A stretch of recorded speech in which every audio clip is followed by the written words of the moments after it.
All right, everybody, welcome in to the Rant from the Kelly Moore Memorial Studios. I am Pugs Moran. We do this every day, round about noonish. We talk about all the things that are happening in the world. Talk radio for normal Americans is what I like to call it. Okay, no idea what's happening. The chat room is empty. I don't know if the show didn't get scheduled, but yeah. So if you're in the chat room, say something, because we're having some technical issues here. I shouldn't say it. We have this every day. It's every day. This is why the show starts like 20 minutes late, because there we go. There's somebody in the chat room. All right. There's one. I don't know if I can't participate in the chat room here. I'm just going to put hi. Hi. Let's see. Yeah. Oh, there I am. Don't know who saw it. Now finally it's letting me. There we go. Now the people are coming. We've got 8 guys right now speaking in the chat room, and Restream says there are 0 people viewing this. 0. Come on, Restream, get your shit together. Drives me nuts. Hi, Taronda. Hi, Cece. Hi, Jeff. Sports Bros, I mean. Hi, Peter.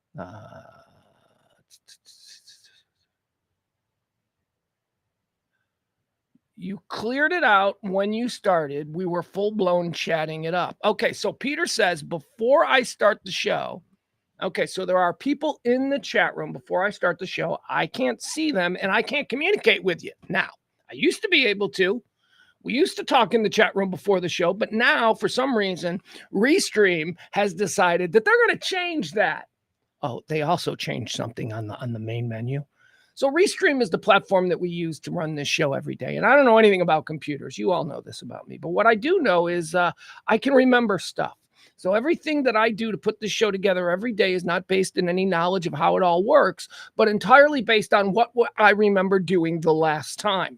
Muscle memory. Restream, they charge a monthly fee. And because of this, I think they need to justify it by every couple of months changing whatever the layout is. So people like me who do it by muscle memory must then relearn.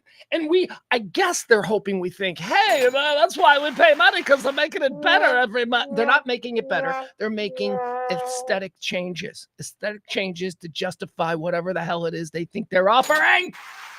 They're offering me nothing but frustration. 15 people talking in the chat room. 4 people, Restream says, are watching. The numbers drive me nuts. Okay, that's all right. Hi, Rainy Days. Rainy Days is here. I want to say Jen Hernandez is hanging out. Look at her. Everybody's saying hi. I like that at the early stages where everybody says hi. What do we do here? I do a talk radio show. I do every day. Talk radio show from the beautiful Kelly Moore Memorial Studios in the Grand E Gallery in Dallas's fantastic design district. It's current events, it's lifestyle, it's just me talking. Today, it's just me talking. Some days we have guests. We're working out the guest thing. We're gonna figure out the guest thing. Today, it's just gonna be me, just you and me talking about stuff that you won't hear anywhere else on talk radio. Talk radio doesn't do lifestyle conversation. They don't really do current events conversation. Talk radio in America, if you're listening on the old terrestrial bands, dialing it in, you're going to get political indoctrination. That's what it is. Radical politics is all you get from talk radio in America. Now, the people who run talk radio in America, there's like 3 people who have decided, you know what? Let's just lean heavy into the only people that still listen to the radio. Old white men on their way to the country club. And that's all talk radio in America is for. Those people, what those people want to hear. Well, I'm telling you, America is a much bigger melting pot than that. So we try to do lifestyle talk about shit that affects all of us without getting ugly, without getting political. Yeah. It's gonna be a day where we test that, because there's a lot of things happening in current events that unfortunately we can't help but make political. So we'll get into all of that. Also, I want to mention this to you folks. It is Pledge Week. It's a bad Pledge Week, you guys. We started out roaring. Kojak and Mama, you guys got us roaring on Monday. We were ahead of the curve. When we start a show on a Monday of Pledge Week, the goal is $50 a show. We need to do 1 week where we can do $50 a show in order to justify this to the people in my head who are telling me, you got to stop doing this stupid show. So this is Pledge Week. We got out to a roaring start on Monday. We did like over $100 on Monday. And then we did 5 on Tuesday. That set us back. Well, actually, we're still ahead going into Wednesday. And then yesterday, one dude, we got 1 tip yesterday during a Pledge Week. My goodness. And we appreciate that, man. He's Jeff. He's the king of corn, our executive producer on today's show. Jeff out there in Iowa, shucking corn all day. He's got time to dip in and support this kind of talk radio. Thank you, Jeff. Jeff, the king of corn, is our executive producer. We need like $70 a show at this point. We are behind. We are way behind if we're going to make our goal. And at this point, heading into Thursday, it's what, $135? That's not a lot for some people. That's nothing. If one dude wants to just see this show go through another month, that's not an amount that should be debilitating. So I encourage that one dude out there to get us across the finish line, because it's already fucking Thursday. And seriously, like, I need this anxiety. So thank you to Jeff. Jeff is our executive producer. By the way, I'm getting a little bit more brazen in my shaking of the tin cup because I'm watching The Righteous Gemstones. I'm rewatching The Righteous Gemstones, and I'm telling you, oh my God, I just finished the episode where it was a flashback. I don't know if you watched The Righteous Gemstones on HBO. It's so good. But the episode that I just watched was a flashback to 2000, and it showed how the Gemstones handled Y2K. Oh my God, they're selling Y2K gemstone buckets. People buying gemstone buckets to prepare for the end of days. Anyway, those people are shameless. Why shouldn't I be? So go ahead. If you want to help this show continue, all you got to do is drop a little something at some point during today's show. Help us get across the finish line. $135 in 2 shows. There you go. I'm done. I'm done with the shaking of the tin cap. Who's this? College student reflects on impact of viral online rumor that ruined her life. Oh, that's the chick we talked about. She's very pretty. She's the girl from Mississippi State. Remember we talked about this a couple of weeks ago? She was like, she was dating her boyfriend's dad or something. And somebody put that out on social. And then, of course, Barstool took over. And Barstool amplified it. And then suddenly it became like a big national story that this hot chick from Mississippi State went home to their hometown and started dating her boyfriend's dad. Oh my God, we love that story. We talked about it. Now she's speaking out. Apparently it wasn't true. Nobody cares about that. Nobody cares about the couple of days later, the correction. We only care about the big, flashy breaking story.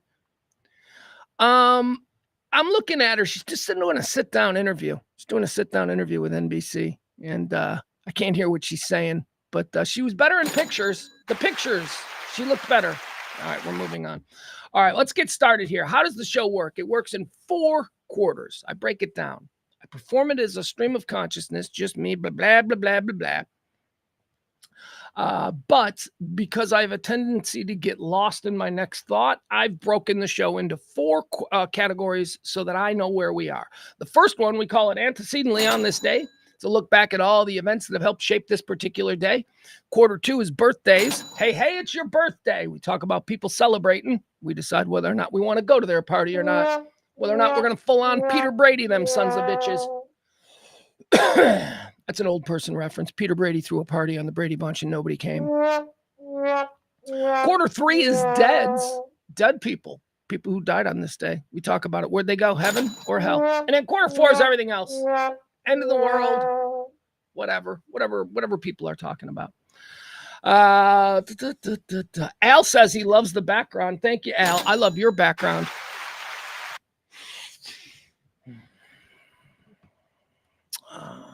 Should we get started? What do you say we get started? I tip the show. That's all. It's the last time I'm going to say it. That's a lie. That's a lie. It's not the last time I'm going to say it. It's the last time I'm going to say it here in these minutes.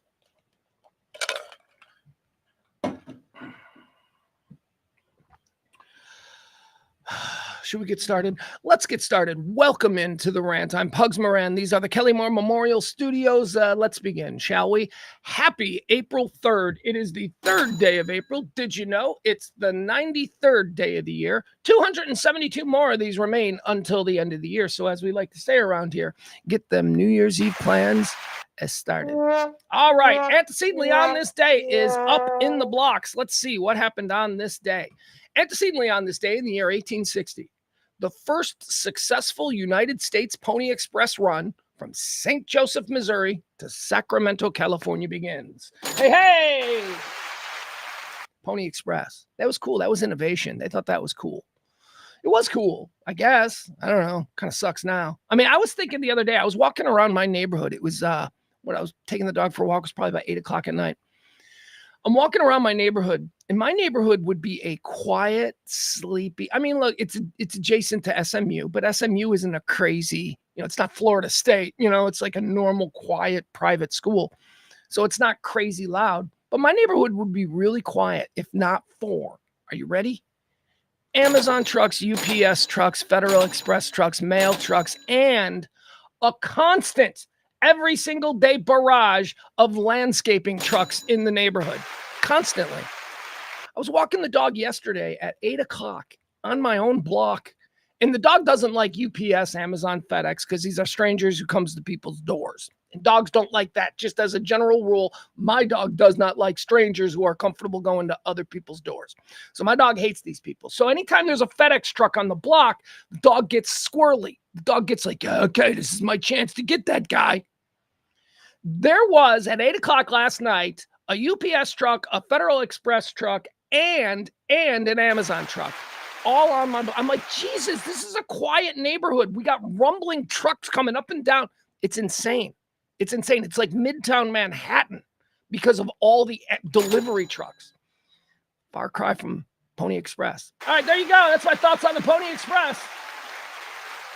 On this day in 1882 in the American Old West, Robert Ford kills Jesse James. Did he kill him just for snoring? I seem to remember that. Do you remember the old Time Life books commercials from the 80s and 90s that were on TV all the time? From Time Life books, the Old West. So mean, he once shot a man just for snoring. Is that him? I don't know. I don't know the story of Robert Ford and Jesse James. I understand there's a movie, and I understand in the movie they refer to him as a coward. That's all I know.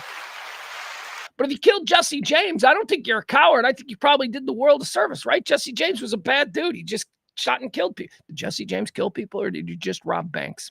I don't know. Brady Bunch didn't cover that. Antecedently on this day in 1885, Gottlieb Daimler from Daimler Chrysler, from Daimler Mercedes-Benz. This is the guy who invented the Mercedes-Benz. Well, it was on this day in 1885 that Gottlieb Daimler invented the motorcycle. That's right. German inventor was granted a patent for a light, high-speed four-stroke engine, which he uses 7 months later to create the world's very first motorcycle, the Daimler Reitwagen. That's what it was called, the Daimler Reitwagen. Right wagon in English. On this day in 1888, Jack the Ripper, the first of 11 unsolved brutal murders of women combined in or near the impoverished Whitechapel district in the East End of London, occur. Jack the Ripper strikes. It's on this day in 1888. Yeah, I talk a lot about programming, and I talk a lot about, how we just think things.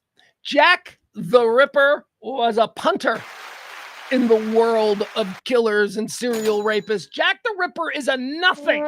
Why is it like 100 and something years later and we still act like Jack the Ripper is like someone we need to be afraid of?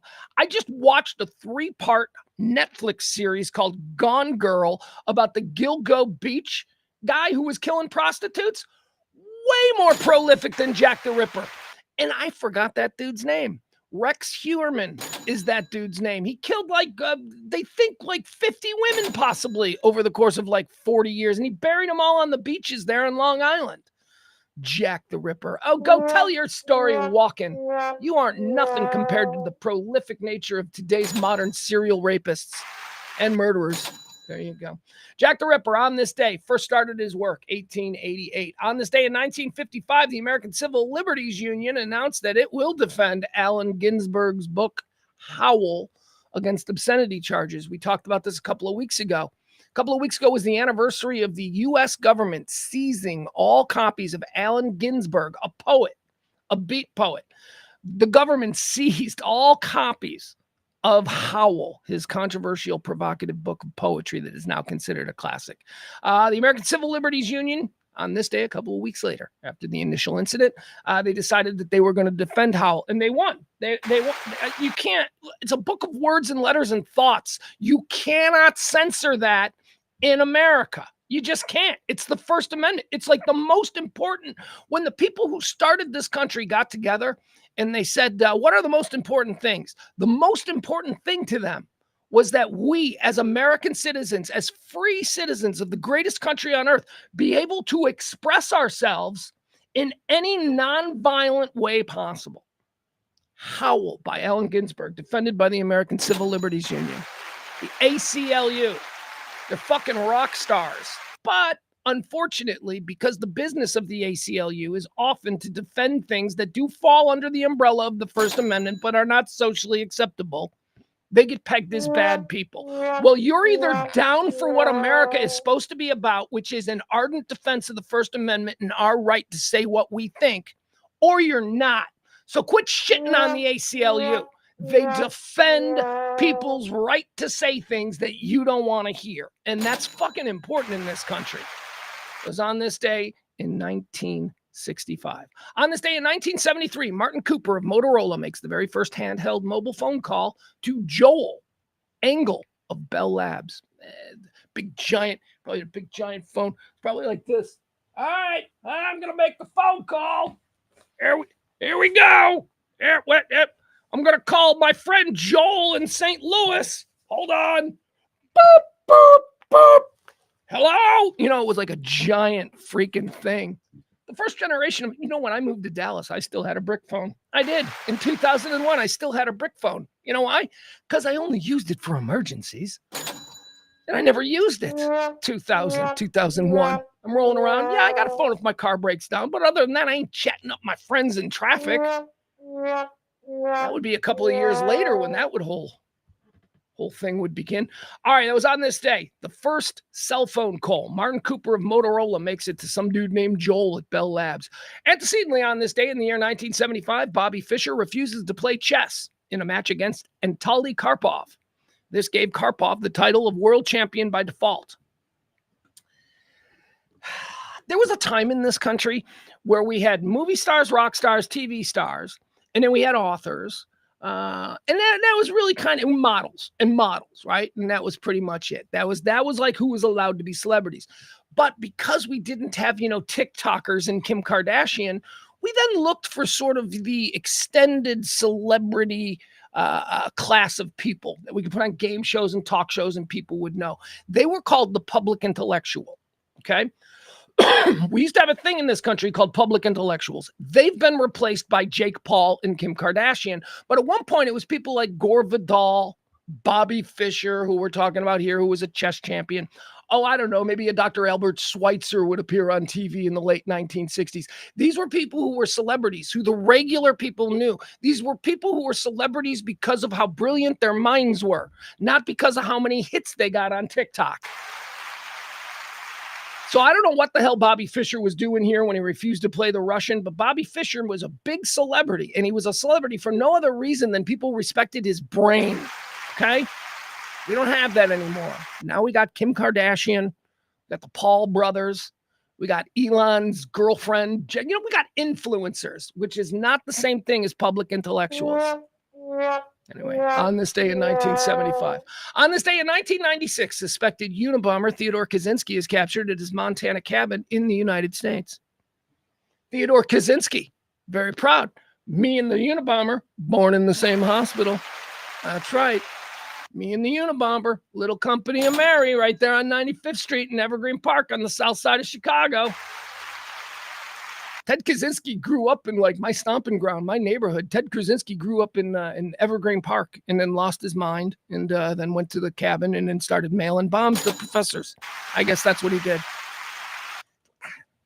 I don't know anything about Ted Kaczynski other than the connection to my neighborhood, right? Is he a bad guy? Like, I know he's crazy, right? Because the initial idea, I'm going to send bombs, that's crazy. That's a crazy person. But was he evil crazy? Like, was he like crazy? Or was he like, I'm doing this because somewhere in my head, I think this is the right thing for human? I don't know. I don't know anything about what he was thinking. Never read the manifesto. Didn't want to. Seemed like a lot of words. Nope. Anyway, they caught the Unabomber today, 1996. Busted him there in his Montana cabin. Born in the same hospital as me. Antecedently on this day in the year 2008, Texas law enforcement cordons off the FLDS ranch. The YFZ ranch is what it was officially known. Eventually, 533 women and children are going to be taken into state custody. This is the Jeffs guy. Remember the Reverend Jeffs? What was his first name? Forgot. Warren Jeffs. Reverend Warren Jeffs. He had a cult. I'm very, I have a bit of a weird take on these cults, like Warren Jeffs. Like the reason you break up the cults is because you start to hear about two things: guns or pedophilia. That's what gets the local authorities moving on cult compounds. Pedophilia, stockpiling guns. I'm not sure exactly what the deal was with Warren Jeffs. I think there were a whole bunch of charges of pedophilia. But here, absence of pedophilia, absence of, relentlessly preaching some doctrine of we must arm because the war is coming. Short of that, again, I go back to that First Amendment and what it is supposed to be an American. If you people want to just go live in the middle of the worst fucking place in the country, which is the area of Texas where they moved, which is basically just an ashtray. If you guys want to go there and you want to wear white and you want to teach your kids stupid shit, whatever, man. If the parents are on board, I don't really have a problem with these things. Until you start the molesting, then you're gonna make me, But here's the problem with molesting charges. Doesn't it seem like anytime you want to get anybody for anything, if you don't have the thing that you want to get them for, you accuse them of being a pedophile? Isn't that what we do now? So was there really this stuff going on? I mean, I don't know. I don't know. It always seems like we throw pedophile around a lot. I wouldn't put it past them. I mean, they're weirdos living in the worst part of Texas, wearing all white. Anyway, that was on this day. That was in 2008, the FLDS YFZ Ranch, run by Warren Jeffs and his cult of Jesus people. They all taken into state custody. I don't know. I think I saw a 2020 thing, or Dateline. Is 2020 even a thing anymore? I don't know. I think I saw a Dateline thing about the Warren Jeffs people.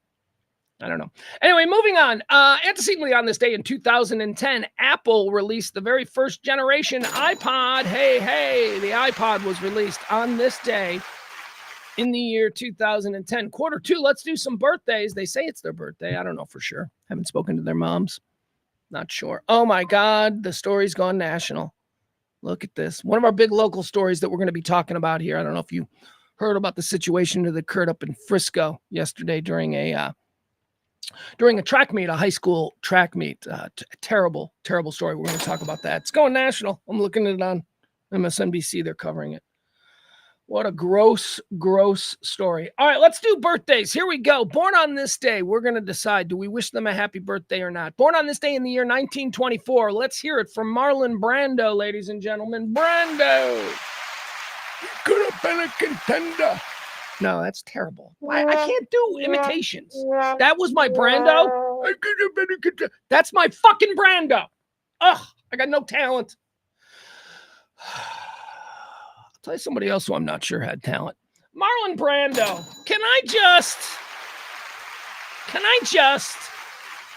So you know I'm on my list of great American frauds, right? People who I think have been elevated falsely. Potemkin celebrities is what I call them. They're not real celebrities. We just say they're celebrities and everybody goes, okay, Bob Hope's a super talent. What? Is he really? I don't know what Bob Hope did. I think that Bob Hope is a fraud. Elvis Presley, he was first, and he did it, and everybody was like, I never saw that before. And then everybody else did it much better. Elvis Presley, I think, is a fraud. Famously, I also think that Marilyn Monroe is a fraud. She's the most beautiful woman. No, she's not. No, she's not. She's the hottest girl at the mall. That's who Marilyn Monroe was. She's the hottest girl at the mall you went to on that particular day. But when you stack her up against other Hollywood girls, nah, fam. I'm sorry. Marilyn Monroe is way overrated. So is Marlon Brando. Okay? Marlon Brando is an interesting actor. I'll give you that. You know, he's like I love Sam Rockwell, right? Sam Rockwell is one of my favorite actors right now. Why? Because he's interesting. He makes interesting choices. That was always the thing that was given to Marlon Brando, that he's just such a, he came from where did he go? See, New York. He came from that New York. What's that? The New York, the actor studio, right? Stella something. I don't know. Whoever taught him to act, all of these people that came after him acted this way. A lot of the dudes from the 50s and 60s, it was a style. It's not so much method. I think that would be developed. The method acting style was developed a few years after Marlon Brando went through this kind of training. But he basically came out and played the same guy. I mean, if you've ever seen Stanley in Streetcar Named Desire, right? So that's like one of his great roles. That's his Stella. Like, okay, whatever. On the Waterfront. It's another really good movie, but I don't know that it's necessarily a great movie because of Marlon Brando. Could have been a contender. Godfather is awesome, but I could imagine any number of other really cool actors pulling that role off. Hell, years later, we saw Paul Sorvino should be the Godfather. Paul Sorvino from Goodfellas as Big Paulie was awesome, as good as Brando in the role of a mafia kingpin. So I don't know. I think Marlon Brando's overrated. I think he's overrated. Apocalypse Now. Can we also talk about Apocalypse Now? Apocalypse Now. Here's the programming. That is the greatest movie. Here's the truth about Apocalypse Now. That fucking movie is way too long. That movie should be an hour and a half. They could have cut out so much artistic bullshit that Scorsese, they were all doing drugs in the middle of the desert, the jungle. They were fucking nuts making that movie, Apocalypse Now. It's not a great movie. I know we're all programmed, but that's a great movie. No, you know what's a great movie about that era? The Deer Hunter. You know what's a great movie about Vietnam? Full Metal Jacket. You know what's completely overrated? Apocalypse Now. All right. Cool scenes. Oh, wow. I mean, come on. Coppola, right? Did I say Scorsese? It's Coppola. Coppola did Apocalypse Now. Of course, there's going to be some incredible scenes, but ain't nothing cool in that movie brought to you exclusively through the acting talents of Marlon Brando. He's not. He's just the weird Colonel Kurtz. He's the weird colonel in the cave. I don't know. I think he's overrated. Happy birthday, Marlon Brando. There you go. Born on this day in 1924. Born on this day in 1926. We take that head off. We take that.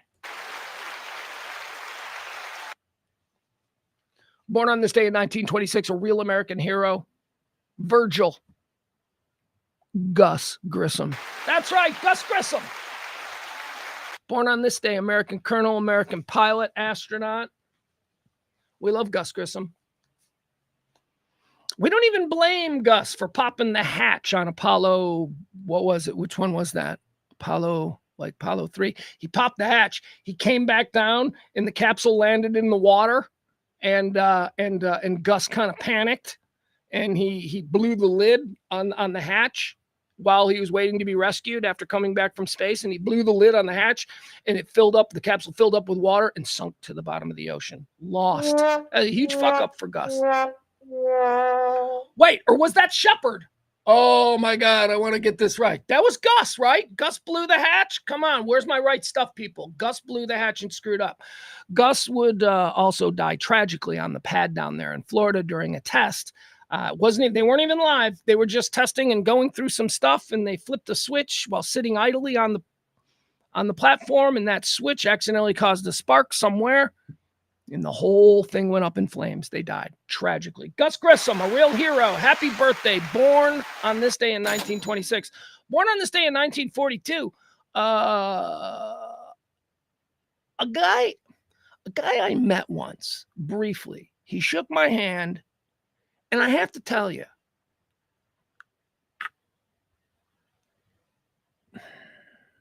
this is a person that I was always like a big eye roller on. I was like, oh God, this guy. And then like you meet him and you sit there and you produce an interview where he's sitting there and he's talking and it turns out he was just one of the most lovely people.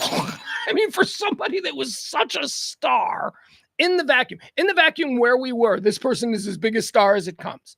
And he gave no attitude. He was really friendly. And the thing that I noticed most about him was he remembered people's names. I always remember that about celebrities. If a celebrity remembers the name of the producer that put the headphones on him and then says something like, oh, thank you, Mary, or whatever, that means a lot to me because that says that that person actually cares about other human beings around them and doesn't think that he's elevated above. Person I'm talking about, and it's a weird one, born on this day in 1942, but my God, what a nice man. Wayne Newton. Wayne Newton came to one of our live broadcasts in Vegas while we were there, and Wayne Newton is the king of Vegas. So that's what I mean. Existing in a vacuum, this guy was a superstar when he walked into this room, and he just couldn't be a more wonderful dude. Wayne Newton. Dankeschön, Wayne. Dankeschön. Born on this day in 1942. Born on this day in 1956, Ray Combs. Ray Combs, he took over for Richard Dawson on Family Feud, and then he killed himself. He committed suicide. It's a real tragic story there. Ray Combs, born on this day in 1956. Born on this day in 1958, Alec Baldwin. I don't care. Separate the art from the artist. Jack Donaghy, man. Jack Donaghy. Glenn Ross, the cooler. Alec Baldwin, man, he slays it. 30 Rock. Well, his wife is a total biatch, but hot. His wife is really hot, but she's a bitch, man. And he's got like 10 kids with her. He had like 10. Alec Baldwin got married just like a couple of years ago, and they immediately started cranking out kids, and now she owns him. She like owns him. Alec Baldwin is in absolute hell because I'm sure that half of his fortune has gone to lawyers because of the whole Rust thing, right? He's got that really kind of did a thing. Luckily, I think Alec Baldwin had a lot of money, so that's okay. So he got the lawyer. Half the money's gone with the lawyers. Now he's sitting on half his big stack of cash, and he's with a woman who's like 25 years younger than him, and he's got 10 kids with her. That's the rest of his money. The rest of his money is right there. They got so many kids that if they were to get a divorce, he would be bankrupted. So Alec Baldwin finds himself on his birthday in a bit of a predicament where he's just got to be that cuck. And if you've seen The Baldwins, the new reality show on HBO, I watched the first episode. Oh, yeah, he's absolutely content being cut. He knows where he is. He knows how tenuous his financial situation is with this young, mean woman with 10 kids. Oh, my God. That's probably not 10 kids. Might be like 6 or something. It's a lot of kids, man. Baldwin's got a lot of kids. Born on this day in 1958. Born on this day in 1959, David Hyde Pierce. He was Niles from Frasier. Never liked Frasier. I always thought that was I didn't think it was great. Born on this day in 1961. Do we have to do a draft here? I did not prepare a draft for this, but I will tell you about a couple of movies that he's done that I think are overlooked and absolutely brilliant. Ladies and gentlemen, born on this day, year of our Lord, what year? 1961, Eddie Murphy. Eddie Murphy. He's just such a sharp dude. Look at this. Look at Eddie Murphy right here, man. Dude has been sharp for 50 years. Look at him here on his Wikipedia page. Look at that. Look at that picture. That's a sharp son of a bitch. Look at it. I'm a white guy. I can't pull off that color combination. I wish I could. Black guys, this is why black guys look so good on like NFL panel shows. Their skin tone allows them to wear colors that we stupid, pasty, flesh-toned white people can't wear. My coloring makes me look awful. Do you know what would happen with my coloring if I wore a shirt that color? My head would disappear into it. All right, Eddie Murphy. Let's see. What do we want to say about Eddie Murphy and his best films? Do we have filmography? All right, let's go through the filmography. Let's run through these selected filmography. I want a selected filmography. I want the full filmography. All right, here we go. Movies. We're going to go yes or no on Eddie Murphy movies, okay? 48 Hours. Yes, that movie was great. Trading Places. Yes, that movie was great. Best Defense with Dudley Moore. Yeah, no, that movie kind of sucked. They rushed that. Eddie Murphy exploded as a superstar after 48 Hours and Trading Places, and they went, do we have anything else that he was in? And so Best Defense was a terrible, terrible movie they released. Not good. 1984, he follows it up, though, with Beverly Hills Cop. Oh, he follows that up with The Golden Child. I never saw it. It seemed like a weird Eddie Murphy movie, right? Wasn't that about he rescues the Dalai Lama as a baby or something, the Golden Child? Then he did Beverly Hills Cop 2, also very good. 1987, he puts out Raw. That's pretty good. 1988, Coming to America. That's pretty good. 1989, Harlem Nights. Loved Harlem Nights. Loved it. Eddie Murphy, Richard Pryor, Della Reese, Red Fox, about gangsters back in the Cotton Club days of Harlem. Harlem Nights. So underrated, so great. 1990, another 48 Hours comes out of Eddie Murphy. I don't know if I remember that one. I don't know. If he's playing Reggie Hammond, I'm sure it's fine. Boomerang. Boomerang came out in 1990. Do I like Boomerang? Let me see. What is Boomerang? Is Boomerang an Eddie Murphy movie that I like? Let's see. A romantic comedy film. Eddie Murphy as Marcus Graham, a hotshot advertising executive who happens to be in... No, I don't think I like Boomerang. I'm reading it. No. Beverly Hills Cop 3, Vampire in Brooklyn. Yeah, I don't think so. Nutty Professor.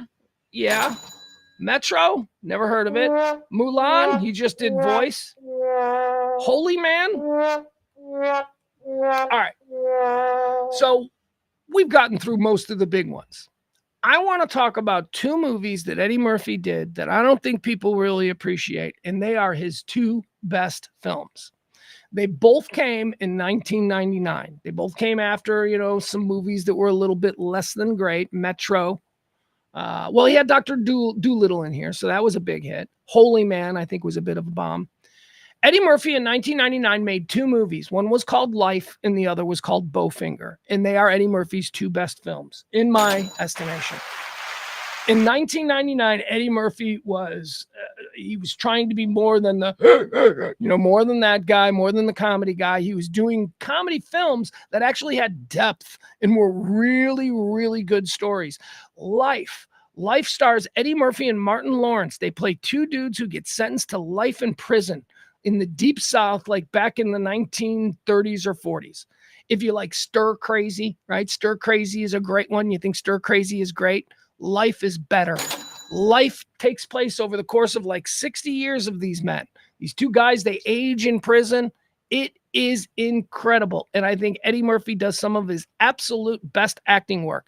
Eddie Murphy, Life, 1999. That is an incredible film.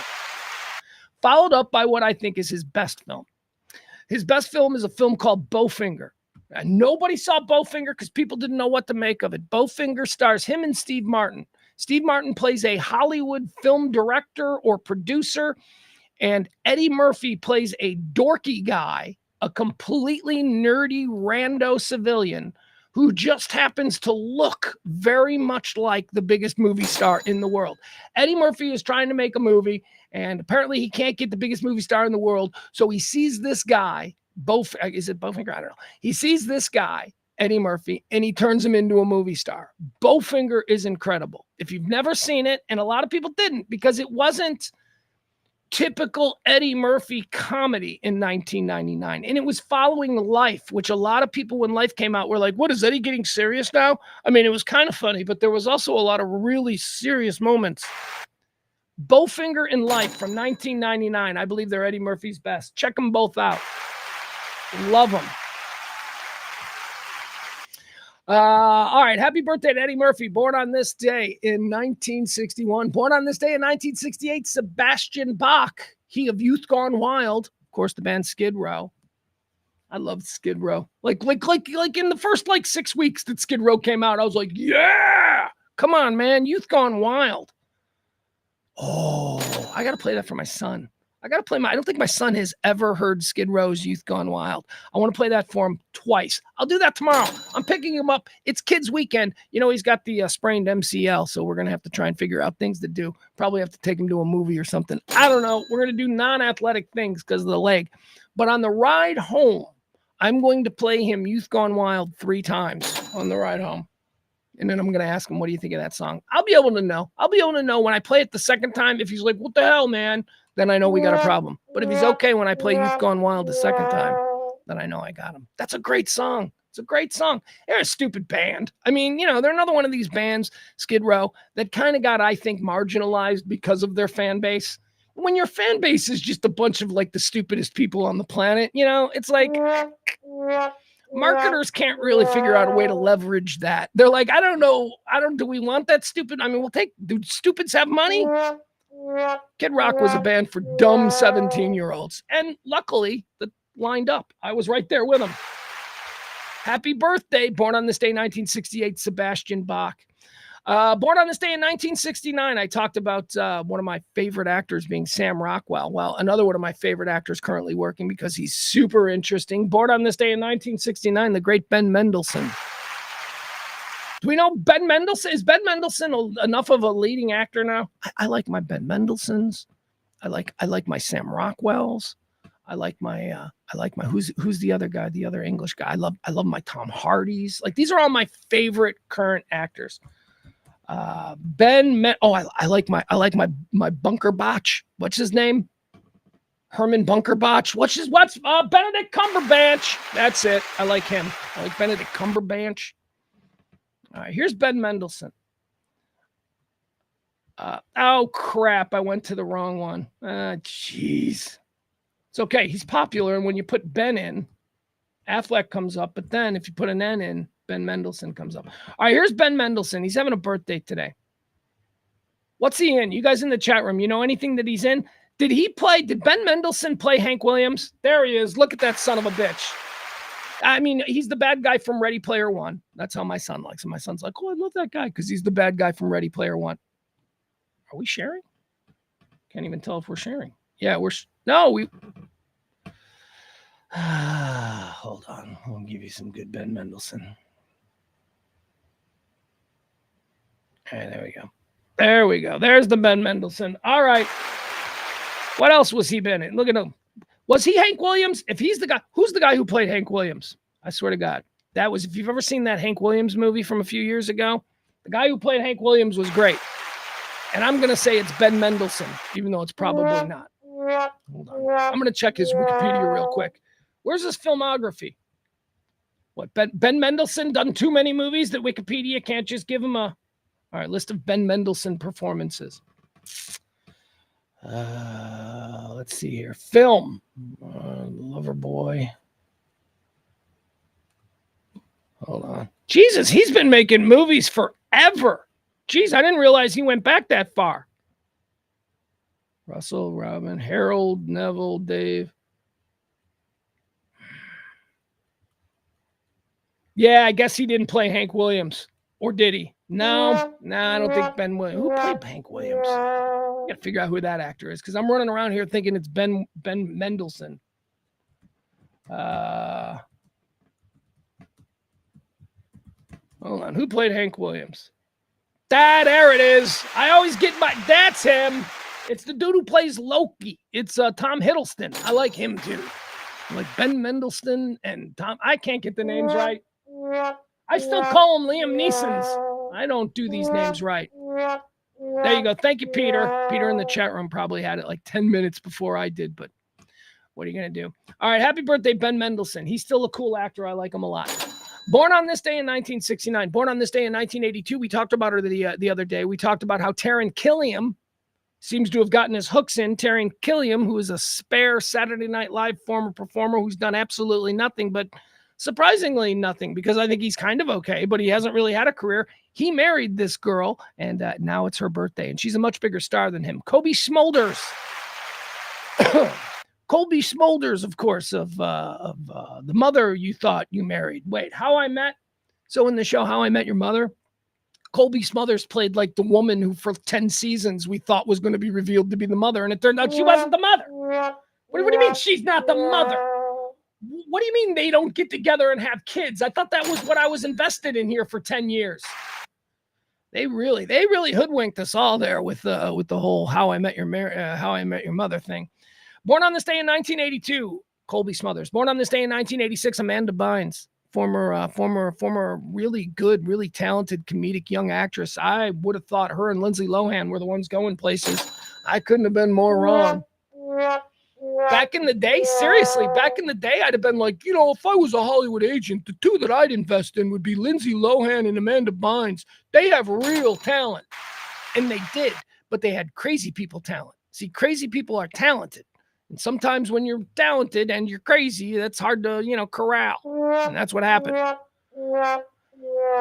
Poor Amanda Bynes. Born on this day in 1986. Born on this day in 1998. Boy, you want to feel old? I remember this one. I remember when this one was born. Paris Jackson, Michael Jackson's daughter. What's she up to? What's she look like? What does Paris Jackson look like? Let's do that. Let's see what Paris Jackson looks like. She's like 30. We can do it. We can look at her now. She's not a child. Because I remember as a little girl, she was very pretty. Do you remember she had crazy pretty eyes? Like even as a little girl, they were just like these gorgeous. Here you go. Let's see what old Paris Jackson looks like today on her birthday. All right, there she is. Okay, all right. She got she's got the Daddy Was a Weirdo tattoo collection. That's pretty standard. It's too bad. She's beautiful. What's her deal? What is Paris Jackson's deal? Does she have any Jackson DNA in her, or is she all that Debbie Rowe girl? Like remember Michael supposedly got his plastic surgeon's nurse to like get inseminated, and then he paid her. I don't know what it was. But anyway, look at her. She's got a lot of money. Look at those. Oh God, she's got such awful tattoos. Paris Jackson could be a really pretty woman, but she's got just absolutely terrible. The traumas of my life are all documented right there. Look at those eyes, though. She's got beautiful eyes. All right, Paris Jackson. Happy birthday. Let's figure out what her deal is, because I've always wanted to know what her deal is. Like biologically, who is Paris Jackson? Is it Michael Stuff and Debbie Roast? All right, let's find out. Paris Michael Catherine Jackson. Born on April 3rd, 1998, and is an American model, actress, and singer. She's the second child and only daughter of Michael Jackson and Debbie Rowe. Jackson signed a deal with Republic Records in 2020. Her debut album, Wilted, was released the same year. I don't know what any Paris Jackson music sounds like. All right, let's see here. Let's get into life and career. Let's see if we can figure out, is she a Jackson? Because that's a big deal.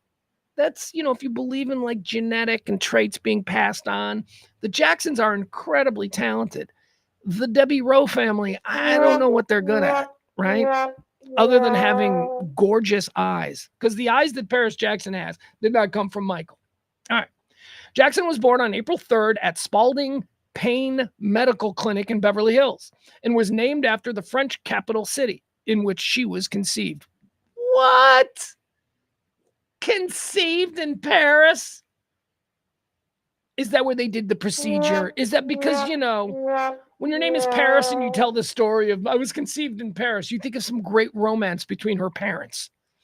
Well, this is nonsense. All right. Jackson was born. She was conceived in Paris. Her name also comes from a promise that her father, Aunt LaToya, and Kathy Hilton. How the hell did Paris Hilton's mom get involved here? Her name also comes from a promise that her father, her Aunt LaToya, and Kathy Hilton made when they were younger. That if they were to have a daughter, they would name her Paris. Oh my God. Oh my God. Rich people suck. So the reason we've got a Paris Jackson and a Paris Hilton is because as children, Kathy Hilton and a young Michael Jackson and LaToya, promised to name their kids Paris. I suppose that's cute. I just don't like, me, I don't like rich people. I don't like rich people doing cute things as kids. It's on my list of things that irritate me. All right, it says here they made a promise when they were younger, if they had a daughter, that they would name her Paris. That sounds like a stupid name for a kid that 10-year-olds would come up with. Paris is a dumb name. Moving on, unless your name is Paris and you're about to tip. Then it's a gorgeous name. It's beautiful. It's very cosmopolitan. Let's see here. Paris is the middle child and the only daughter of singer Michael Jackson and younger child of Debbie Rowe. Rowe is Jewish, which by extension makes Paris Jewish by birth, according to Judaism. She has one older brother named Michael Joseph Jackson Jr., Prince. Remember him? What's he up to? And one younger half-brother named, is that Blanket? Remember Blanket? But his real name is like Beach. Okay, I don't care. I want to know genetically who she's from. Rowe, the mother who gave birth, Rowe has stated it was her intention and agreed upon with Michael that he would raise and have custody of the children. Reports alleged that the relationship was an economic transaction for Rowe as Jackson wanted a baby. She grew up at Neverland Ranch with her siblings. This is Paris. Her father made Elizabeth Taylor and Macaulay Culkin the godparents. I mean, I guess Macaulay Culkin's all right, but wasn't he a child when, around this time? I guess. No, Macaulay Culkin was probably a late teen, early 20s. But Elizabeth Taylor, she is a train wreck.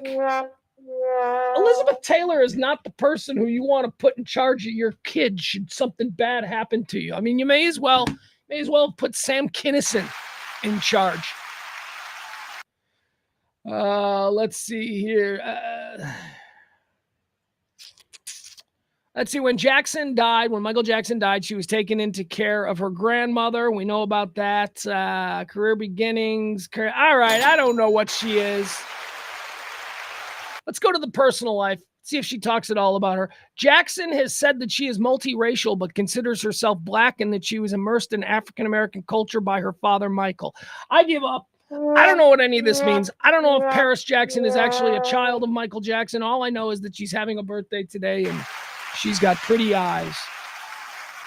All right, that's going to do it. Let's move on to quarter three. These are the deads, people who died on this day. We'll talk about them and decide where did they go. Did they go to heaven or did they go to hell? Here's a weird one. I ain't fucking around with this one, man. This one, we'll just put this one in heaven, okay? I don't want to anger anybody. No questions asked. This one goes to heaven. It's also, I would say, feels like a day that should be a little bit more well known. feels like this just shouldn't be a random Thursday in April. It feels like maybe a large section of the world's faithful should maybe stop doing everything for this entire day. And, I don't know. Because it is on this day in the year 33, April 3rd, year 33, Jesus died. It's Jesus of Nazareth is the first name on the list of dead people from this day. And I was thinking about it. I'm like, wait a second. This ain't Easter. And I'm like, oh, but Easter's a floating holiday.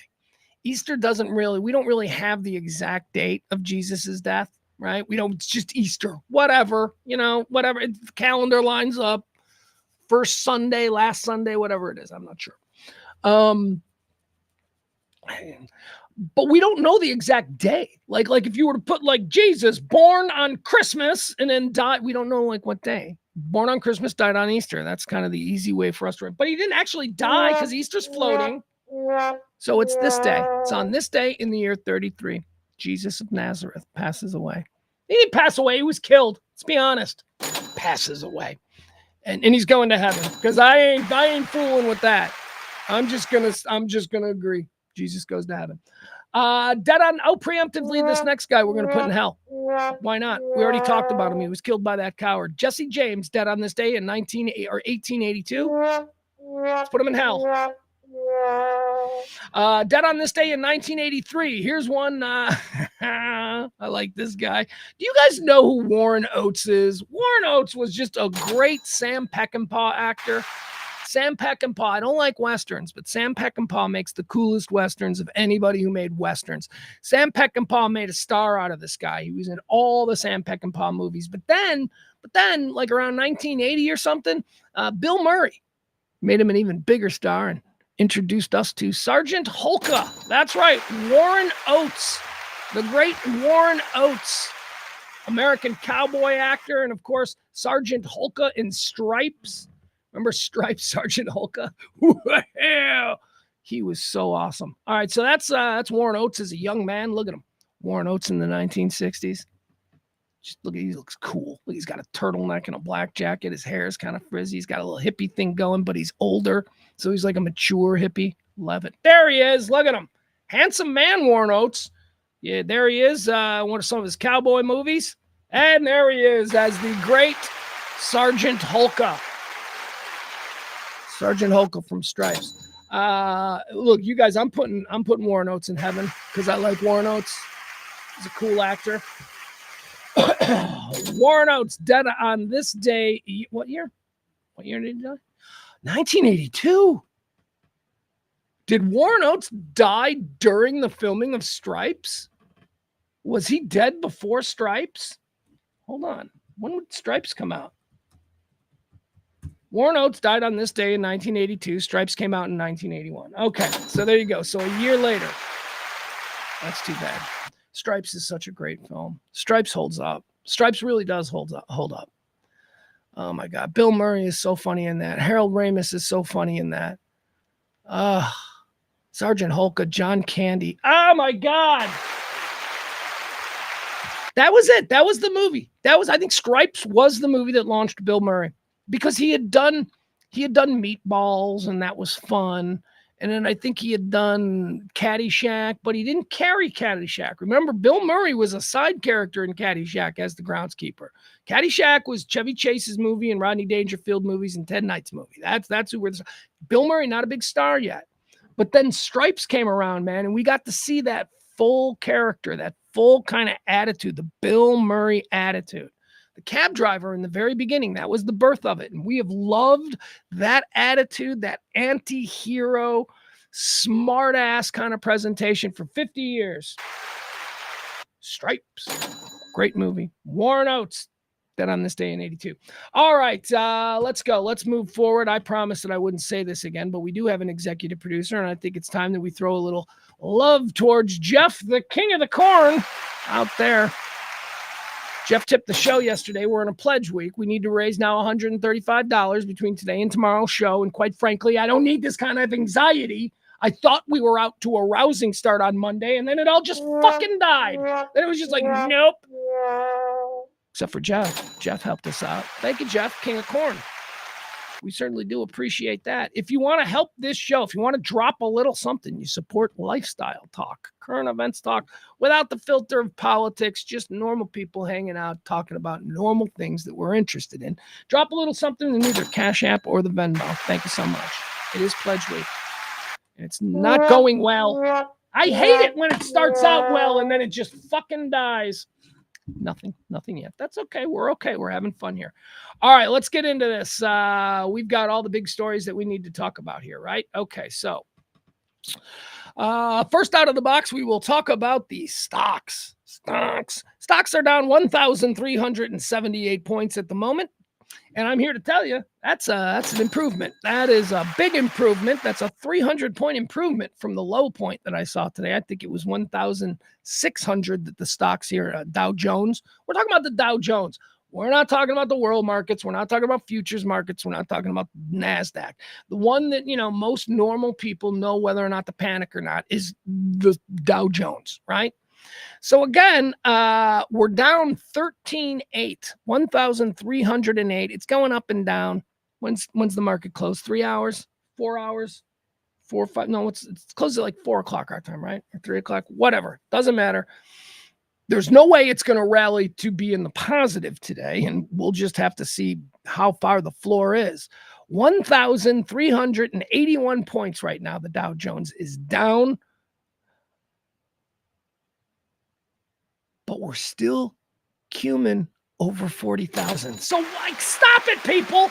The accumulation, the cumulative wealth of the Dow Jones is fine. It is robust. It is 40. I'm telling you, man, if we drop below 40, we get into like 38, 39 after a couple of days of this. That's like 3 consecutive days of 1,000 plus drops.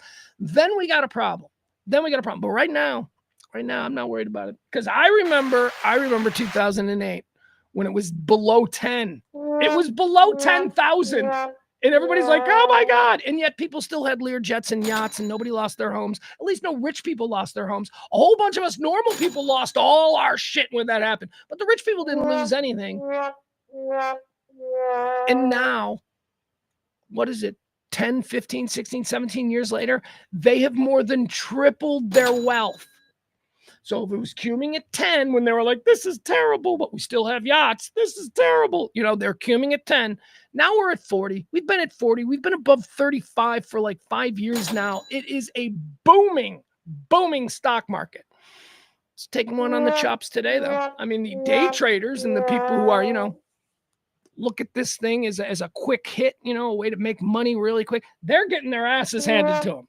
They're getting their asses handed. But the legacy investors, they're going to sit tight. We're still over 40. That's robust by every measure, unless it continues. All right, so all of this is in response to the tariffs, right? This is all an overreaction. It's what's my rule? My rule is 10 days. You have 10 days. Hey, remember a week ago, the big story was Signalgate. Hardly anybody cares about Signalgate anymore. That didn't make it to the 10-day threshold. I say if a story is still being buzzed about 10 days after it breaks, then you got a problem, and then you really need to address it. But in the era that we live in now, if you can weather the 10 days of people going, this is the worst thing that's ever happened in America, on day 11, those fuckers will wake up and go, wait, what were we mad about? And you've survived it. Looks like Signalgate is going to go away. Doesn't matter. So now let's move our attention to the stocks, which is this week's big pearl clutching moment about how the world is ending. Well, this is a pretty big deal, I'm guessing. I'm seeing a reaction from a lot of people from all different kinds of worldviews, and nobody seems to think this is the way to do it. But let's wait 10 days. If the stock market is still in free fall in 10 days, I will be not affected at all. No, I won't be affected at all. But then we'll start to see some real panic out of people. Jim Cramer is panicking. You know, he's that guy on MSNBC, or what is he on? CNBC? The guy that your aunt gives all their money to. You know, they go, oh, Jim Cramer said. He's panicking. People are panicking. Are you panicking? Is anybody? As Bill says, it's always a good buying opportunity. There you go. You're smart. I don't know. I'm not going to react 12 hours after this happened. I'm not going to surf whatever the Democrats want me to believe about these actions. And I'm sure as shit not going to surf whatever it is that MAGA wants me to believe about these actions. We just got to sit and wait. There are some points to this whole argument of why he's doing it that do make sense. There is an imbalance as far as what we allow in and what we allow out. Now, there were reasons for this imbalance, very real reasons that, economists understand, but I don't think the rest of us do. Like, one of those reasons was the United States of America for the past 50, 60, 70 years has been a roaring, robust economy and marketplace for the rest of the world. The United States of America by the mid-1960s was the unquestioned free world superpower. Right? Now, this was a Cold War alignment. So half the world was sort of aligning with the Soviets and that Eastern Bloc thing. And then the free world was the rest of us. And by the mid-1960s, America was the big boy on the block. We were the kings. We were the bosses. And the whole rest of the world did whatever we wanted. So we created, in our own best interest, this was in our own best interest, we created a system that would prop up the economies of our allies and our friends. Why? Because we wanted their economies to be roaring. Why did we want their economies to be capitalist and roaring? Because as long as they were that, they wouldn't consider communism. And you wouldn't lose these countries to the Eastern Bloc nations. That was the thinking. So, and because we were such a wealthy nation at this point, we could afford these little problems, right? We had a little bit more price coming in on things from other places. We could afford it, and it wasn't a problem. We all shop at Walmart. We love Target. We buy cheap shit from other places. Americans were fine with it. But again, this idea of this trade imbalance with tariffs was to encourage Americans to buy products from our allies so that their homelands could be economically stable and not fall victim to a Russian expansion or whatever the hell was happening during the Cold War. That's why. That's why this imbalance has been the way it has been. We've been propping up the rest of the world, and for good reasons. Now, we don't have this Cold War enemy anymore, and we still do have this trade imbalance, and maybe we do need to address. So we sit and we wait.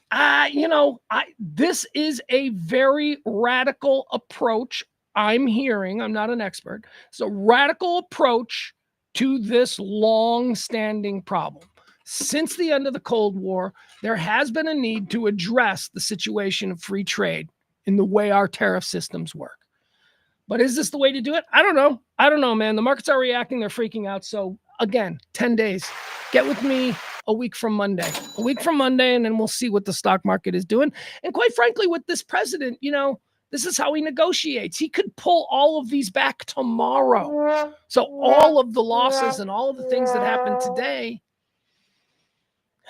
Jesus, this fucker can absolutely manipulate the stock market any way that he wants.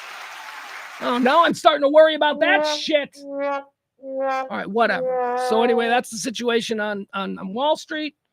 Global markets are tanking. Wall Street is tanking. Everything is tanking. Let's hold our breath and let's just see. All right. Let's see here. What else do we have? Tariffs. Oh, can I talk about this? I wanted to mention this. We don't, you know what? Fine. I'll show it to you. All right. We'll watch it. It really upset me yesterday. I'm trying, guys. I'm trying. I don't like Trump, but I'm trying. I'm like, okay, my fellow Americans voted for this guy. I didn't. I sat out the election. I wanted nothing to do with either one of those people. So, okay, so let's just sit here and let's see if we can, ride this thing out. But let me show you something. Here we go. All right, this is insane. Did you see the grocery speech from our billionaire president? The grocery speech where he's talking about groceries. Listen to this. This is what irritates me about these people.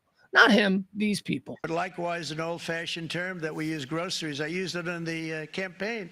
It's such an old-fashioned term, but a beautiful term, groceries. It sort of says a bag with different things in it. Groceries went through the roof, and I campaigned on that. I talked about the word groceries for a lot. All right, there you go. Groceries. There it is. He's bringing back the word groceries because, nobody says that anymore. It's an old-time word. This fucking guy hasn't been in a grocery store ever. Ever. He doesn't think groceries is a word that we still use because he's never had to concern himself with that because he has existed his entire life in a world where he opens the refrigerator and it's stocked with fucking everything that he wants. These are not normal people, man. They do not relate to you. They're using you. They're manipulating you. That very speech right there was him explaining how he manipulated the stupids. He says the quiet part out loud, and the stupids don't pick up on it because, well, they're the stupids. So they just go, yeah, groceries. Boy, I didn't know that word went away. I've been saying groceries forever. This guy, who's this guy? Fuck. And then the next day, all of this crazy stuff. You got, who is it? Was it Lutnick? He's another one of these guys. I think he's our secretary of bullshit or whatever, money bullshit.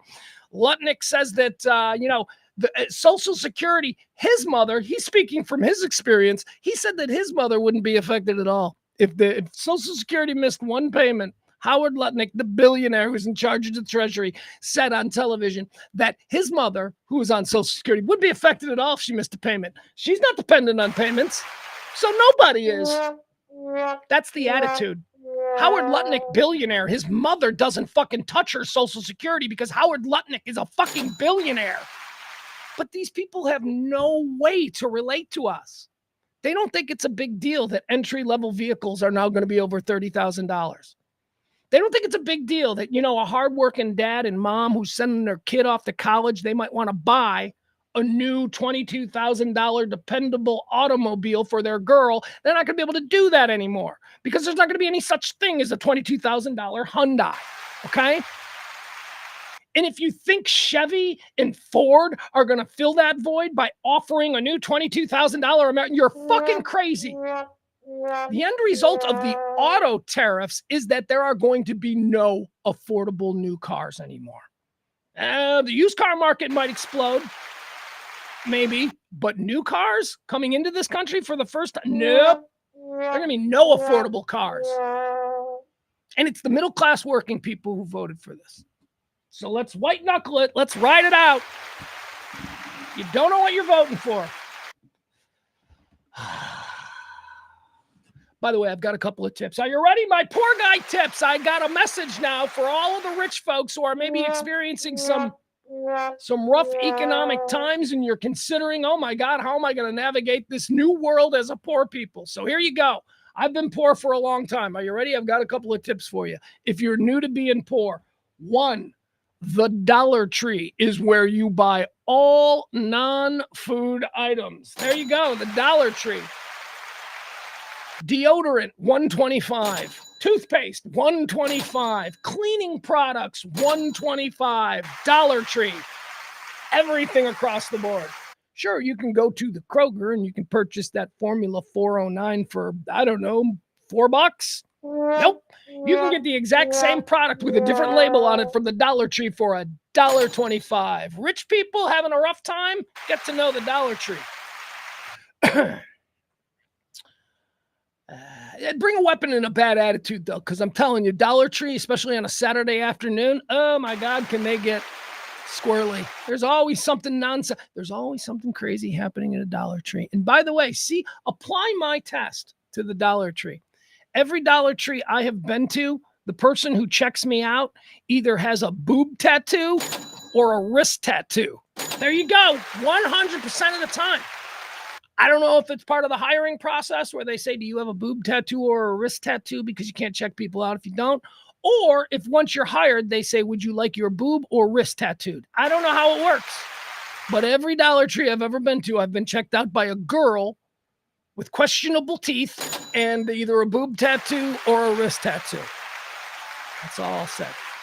All right, number 2, for you rich people who are now suddenly finding yourself with the broke asses, fast food value menus. Get to know them. Fast food value menus.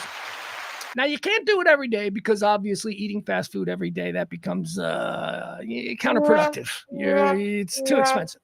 But every now and again, if you need something to eat and you want to go to McDonald's, don't go buying that new Big Mac meal deal nonsense. Oh, my God. McDonald's.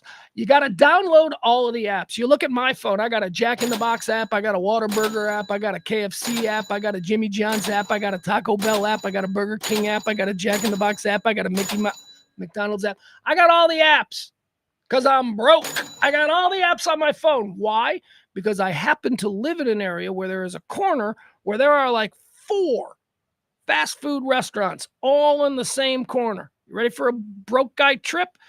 If you are a subscribed member to their apps and their online thing, just about every day there's something free every day. So here's what I did yesterday. You want to hear how I ate lunch yesterday?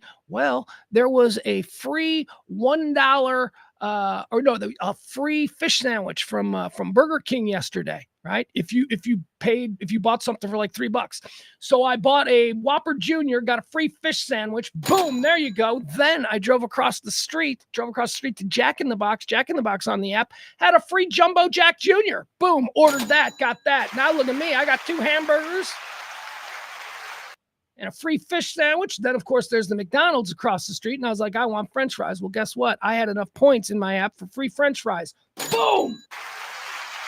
So you know what I ate yesterday? I ate a Whopper with cheese. I had a free fish sandwich. I got a large fry from McDonald's and a Coke from McDonald's, all under $4. Boom! That's how fat poor guys eat. Okay, so there you go. If you're wealthy and you're experiencing a rough go of it and you want to know how the rest of us live, you better start downloading those apps for fast food on your phone. All right, tip 3 for the recently poor. Grocery stores, okay? I'm going to give you this tip. Grocery stores. Tom Thumb, here in the Dallas-Fort Worth Metroplex, every week has specials on meat. They have the buy one, get two free chicken breasts or pork. They don't ever do it with meat. They do it with chicken breast and pork. But you can get like $40 worth of chicken breasts for like $12 at Tom Thumb. My refrigerator is filled with frozen chicken breast because I take advantage of that weekly. Okay. Kroger. Let's move over to Kroger here in the Metroplex. Here's what you need to know about Kroger. Kroger has a discounted meat section. You can go back there and you can look through their discounted meats. Sometimes you can find some pretty good deals. I'll give you an example. The other day for $2, I bought some bacon wrapped jalapeno stuffed cream cheese things. They were delicious. $3. Apparently they had made too many for, whatever, Final Four weekend. And so there they were, $3. They were delicious. By the way, marked down from $8. They were like $8, $3. Also at your Kroger, if you're here in the North Texas area, Kroger does this bit, and all the stores are different, but you got to look out for it. Kroger takes severely discounted items and they fill them in carts, and then they just leave the carts at random spots around the store. So you got to walk around the whole store, but if you find those carts, you could find a 25-cent can of chunky soup. That's right. For all you rich people who are recently feeling the stretch, I'm giving you these tips on how to live like a poor person and get by. All right. Also, now at the end of the night, see, this is the thing. A lot of rich people, you're probably going to want to anesthetize. You're probably going to take your pills from your doctors, but you'll probably be losing your medical insurance because, your company's going under. So you're going to want to self-medicate, right? Here's a quick rule of thumb if you're broke, okay? Weed, not booze. Weed, not booze. If you're broke and you need to anesthetize, weed and not booze. Why? Because booze is a depressant, and you don't need that.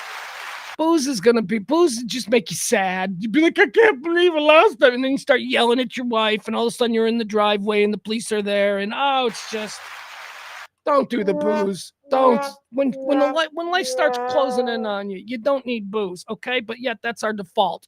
I want to get drunk. No, get high, all right? Eat an edible, eat a gummy, sit there on the couch and just stare at the TV and giggle to yourself, okay? That's how you get through it. Weed, not weed. Here's what I like to say, folks, okay? Weed will get you thinking and scheming. Booze will get you crying and screaming. That's what I always say. Let's put it on a t-shirt. All right, there you go, folks. I hope you benefit from my tips as a poor person. This is how we get through these difficult times. Again, tune in every day. Maybe I'll have more for you as I think of them. Let's see here. What else do we have? Why is the trash trivia thing up? Why is trash trivia up? Do you see that? That's been up for a while. We're not doing trash trivia tonight. That should not be up. You know it should be up. This one. It's Pledge Week. You're just preaching about how everybody's broke, and then I'm out here shaking my can again. All right, there we go. Let's be serious here for a minute, because we are definitely going to change gears here, because I do want to talk about this story, man. This story is awful. It's making national news. It's coming out of Frisco, Texas yesterday.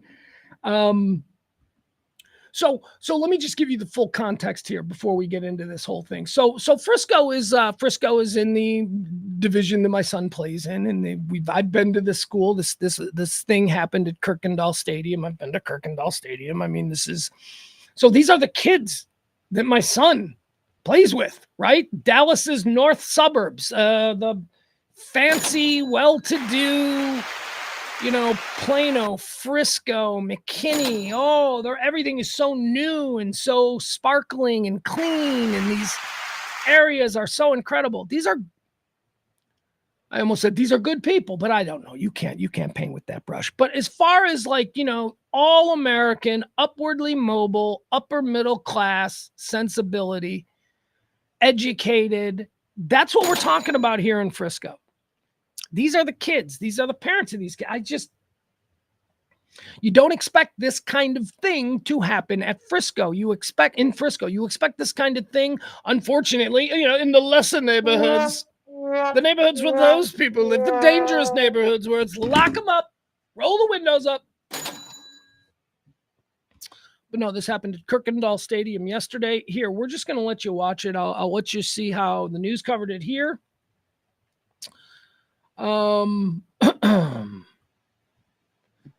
Oh boy, it's such a bummer of a story. Let's see here. Yeah, we'll watch the news report. We'll watch the news report from Fox, right? Why not? It's my girl Heather Hayes. And Steve, wait, who's the guy? Who's my guy? Steve, I don't know, I forgot his name. Anyway, they're gonna make us watch a commercial. Fox News is gonna make us watch a commercial.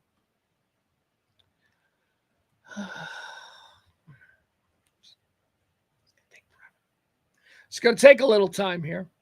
Resources to get you paid. All right, here we go. Anesthesia captain codes. Accurately code and submit compliant. All right, here we go. Let's just watch this and then we'll talk about it. But let's.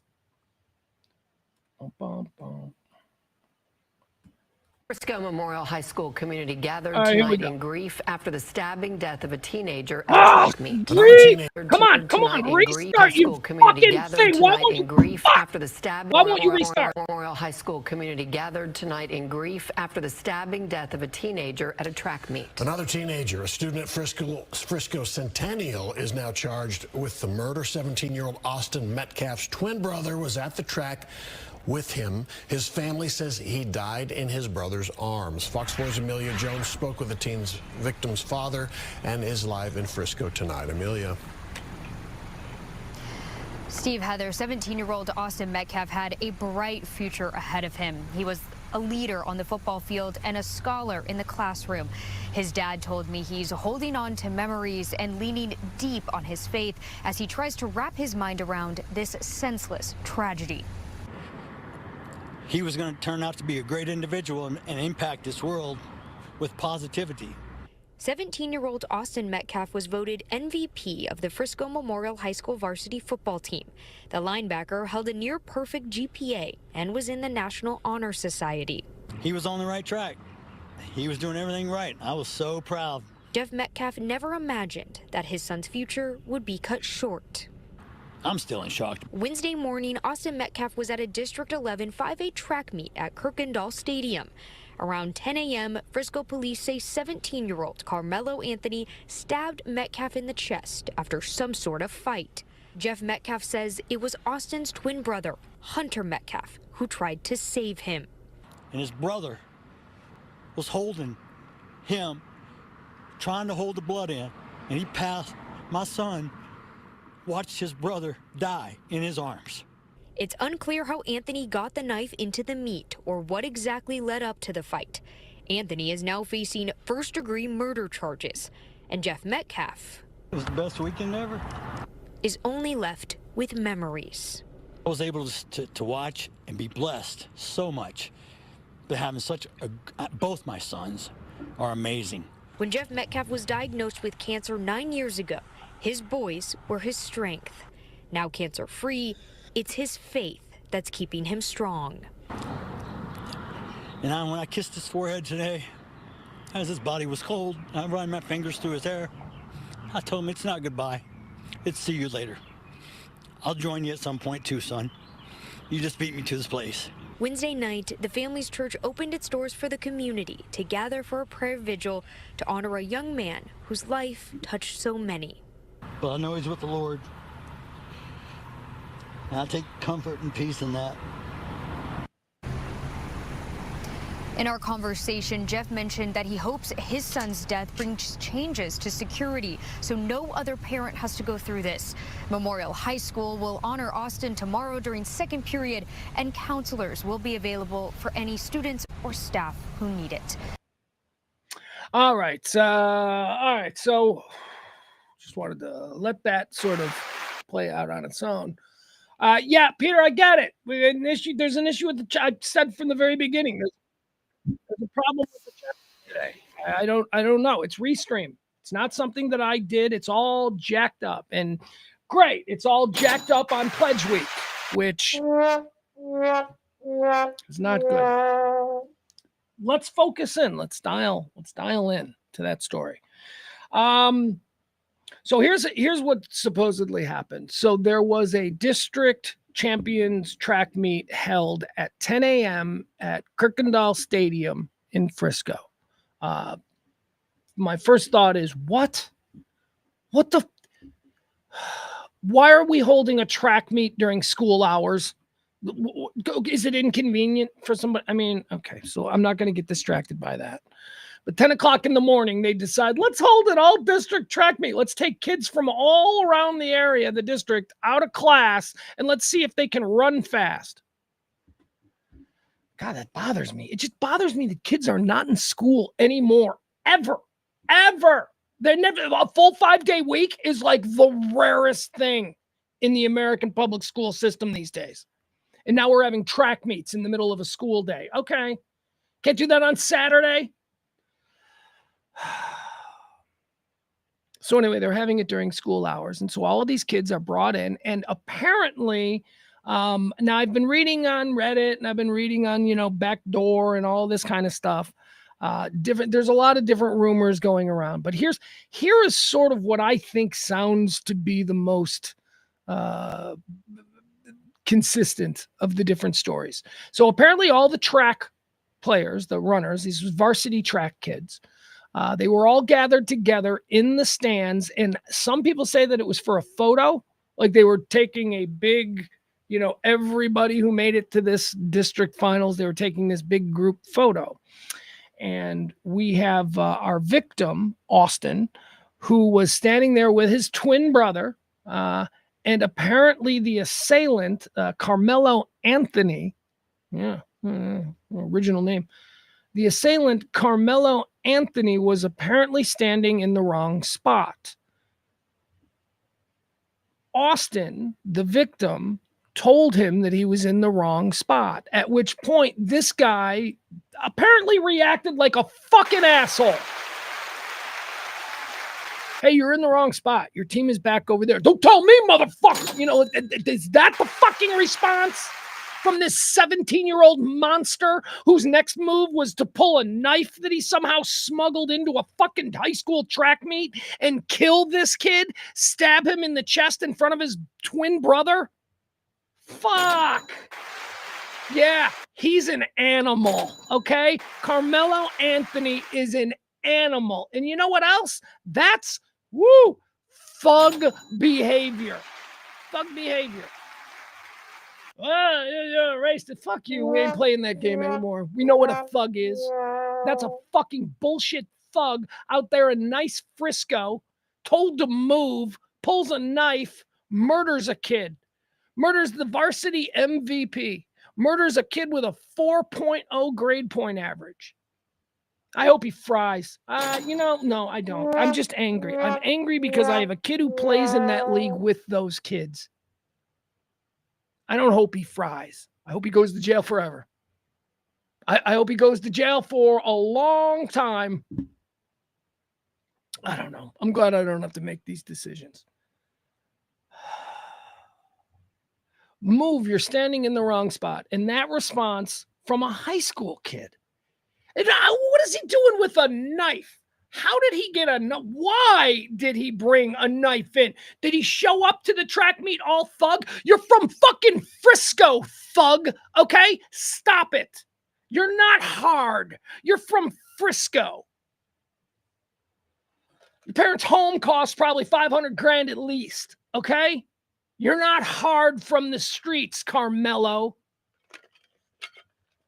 So this story is taken off kind of nationally, and they've been talking about it here. I'm watching NBC News Now, the live stream. They've added it into their rotation. I want to also talk about the dad who we saw there in that report. The father, man, what a man of grace.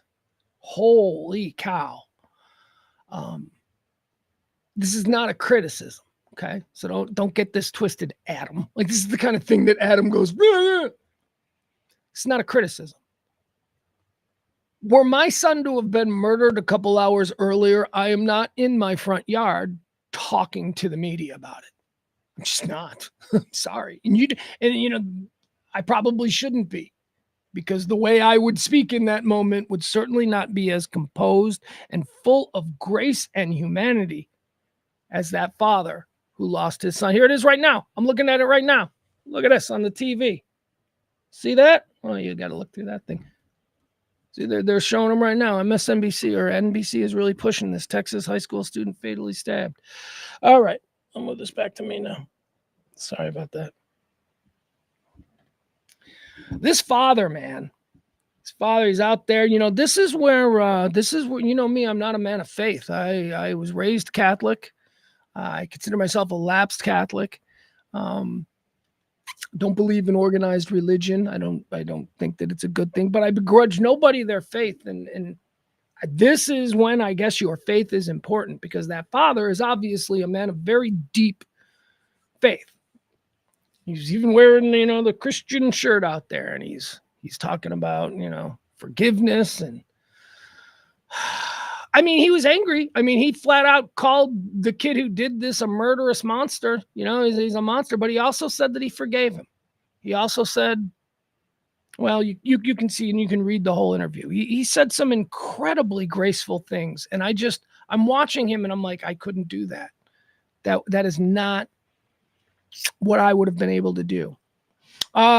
Frisco police have arrested 17-year-old Carmelo Anthony. I mean, I guess there's a million witnesses. What is the story, though? Like, what is it really just that he was told to move? He was asked to move, and simply asking him to move because you're in the wrong spot. The response was, I'm going to stab you in the heart and murder you. I don't know.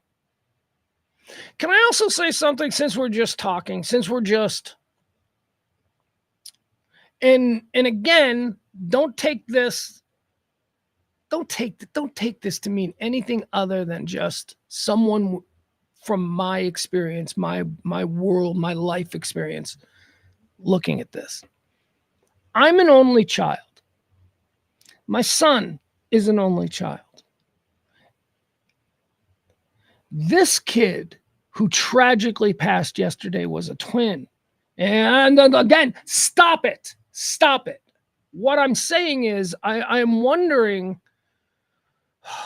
all things being horrible and this being a tragedy that nobody would argue, all things, I mean, it wouldn't be as bad as if I lost my son.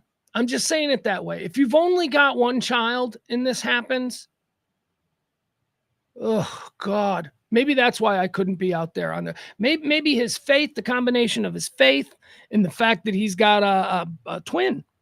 And what is this like for the twin moving forward? That's rough, Died in his arms. His twin brother died in his arms on the bleachers. Oh God, these people are going through things. All right, keep your best thought for some people in Frisco who are going through some awful stuff. And fucking Carmelo Anthony. Who the fuck are these people? Who are these people? Let's see these parents. This is the other thing that I like in this new era. When a kid does this shit, let's see the parents. Let's see what the fuck, and if in any way they're responsible, because I'm telling you, it's about time we start holding parents responsible for the feral little monsters that they unleash on the rest of us. What level of culpability is there? I don't know. Smarter people than me will figure that out. But we saw it with the Oxford, Michigan school shooting. We saw those parents be held responsible for fucking giving their little psycho a gun for Christmas. They're in jail. Let's meet the parents of Carmelo Anthony, the Frisco-raised kid who smuggled a knife into a track meet and murdered another guy because he was asked to move. Let's meet those parents. Fuck. All right, moving on. Let's see something nicer. Here we go. Something that's going to get me in a good mood. And this is crazy because I am really in a good mood. God, I need a break. Hold on, let me get a drink. There needs to be a transition from that story that's got me all in one headspace to this next story. I don't know why I put this story behind that story. I should have known when I was laying out the order. So, guys, remember a couple of days ago, we were talking about, we always talk about favorite movies and we talk about favorite TV shows and all that kind of stuff. Oh, wait, hold on. Before I transition, maybe this would be a nice way to fucking break the transition up. Let's see what Adam's saying. Adam's saying stuff. He says, I don't know. We lost a child similarly to you, so it's hard. Yeah, he's referring to my first son died at birth. So he's saying that he had a similar thing to that. We didn't have a miscarriage. We had a full term stillborn birth emergency kind of thing that occurred the night before, and it was just awful. Anyway, so that's rough. That's rough when you're pregnant for, the full 9. You're doing it. You're doing everything. You're painting the rooms, and you've had the shower, and you do all the things. You give the name. It's 9 months of headphones on the belly and singing to it, and then at the end of because if you've ever had a baby, and I guess I can't speak to women, but I imagine it's similar. But when you're the father of a pregnant woman, oh my God, it's the longest 9 months of your life. You're like, holy shit, when is this going to be over? And then to have it end in tragedy like that after 9 months. Yeah, that's a rough one. But I can't in any way put that in the same category as what this guy in Frisco has gone through, what this family, the Metcalf family, is going through. I mean, they had a 17-year-old, 16, 17. Yeah. Anyway, I'm sorry, Brad, Adam. I don't think I knew that about you. I don't think I knew that you and Libby had gone through that. Maybe I did. Maybe I'm just too caught up in my own bullshit. Barty says, dealing with your own grief and your other children's grief is an impossible task. Yeah, life is hard. Adam says, and my sister lost her daughter at 26 days old. Oh, no. Oh, my God. This is not the transition that I wanted. I thought maybe we could transition to, the next story is a little bit more of an optimistic thing for me. And I don't know. Let's see here. Peter says, I don't wish that on any parent. I lost my only daughter at 21 and I can't. Oh, Peter. God love you, Peter. I'm sorry, brother. Fuck this. Why are we talking? We got to get out of this. We got to get out of this mindset. All right. Hold on. We got to do something here.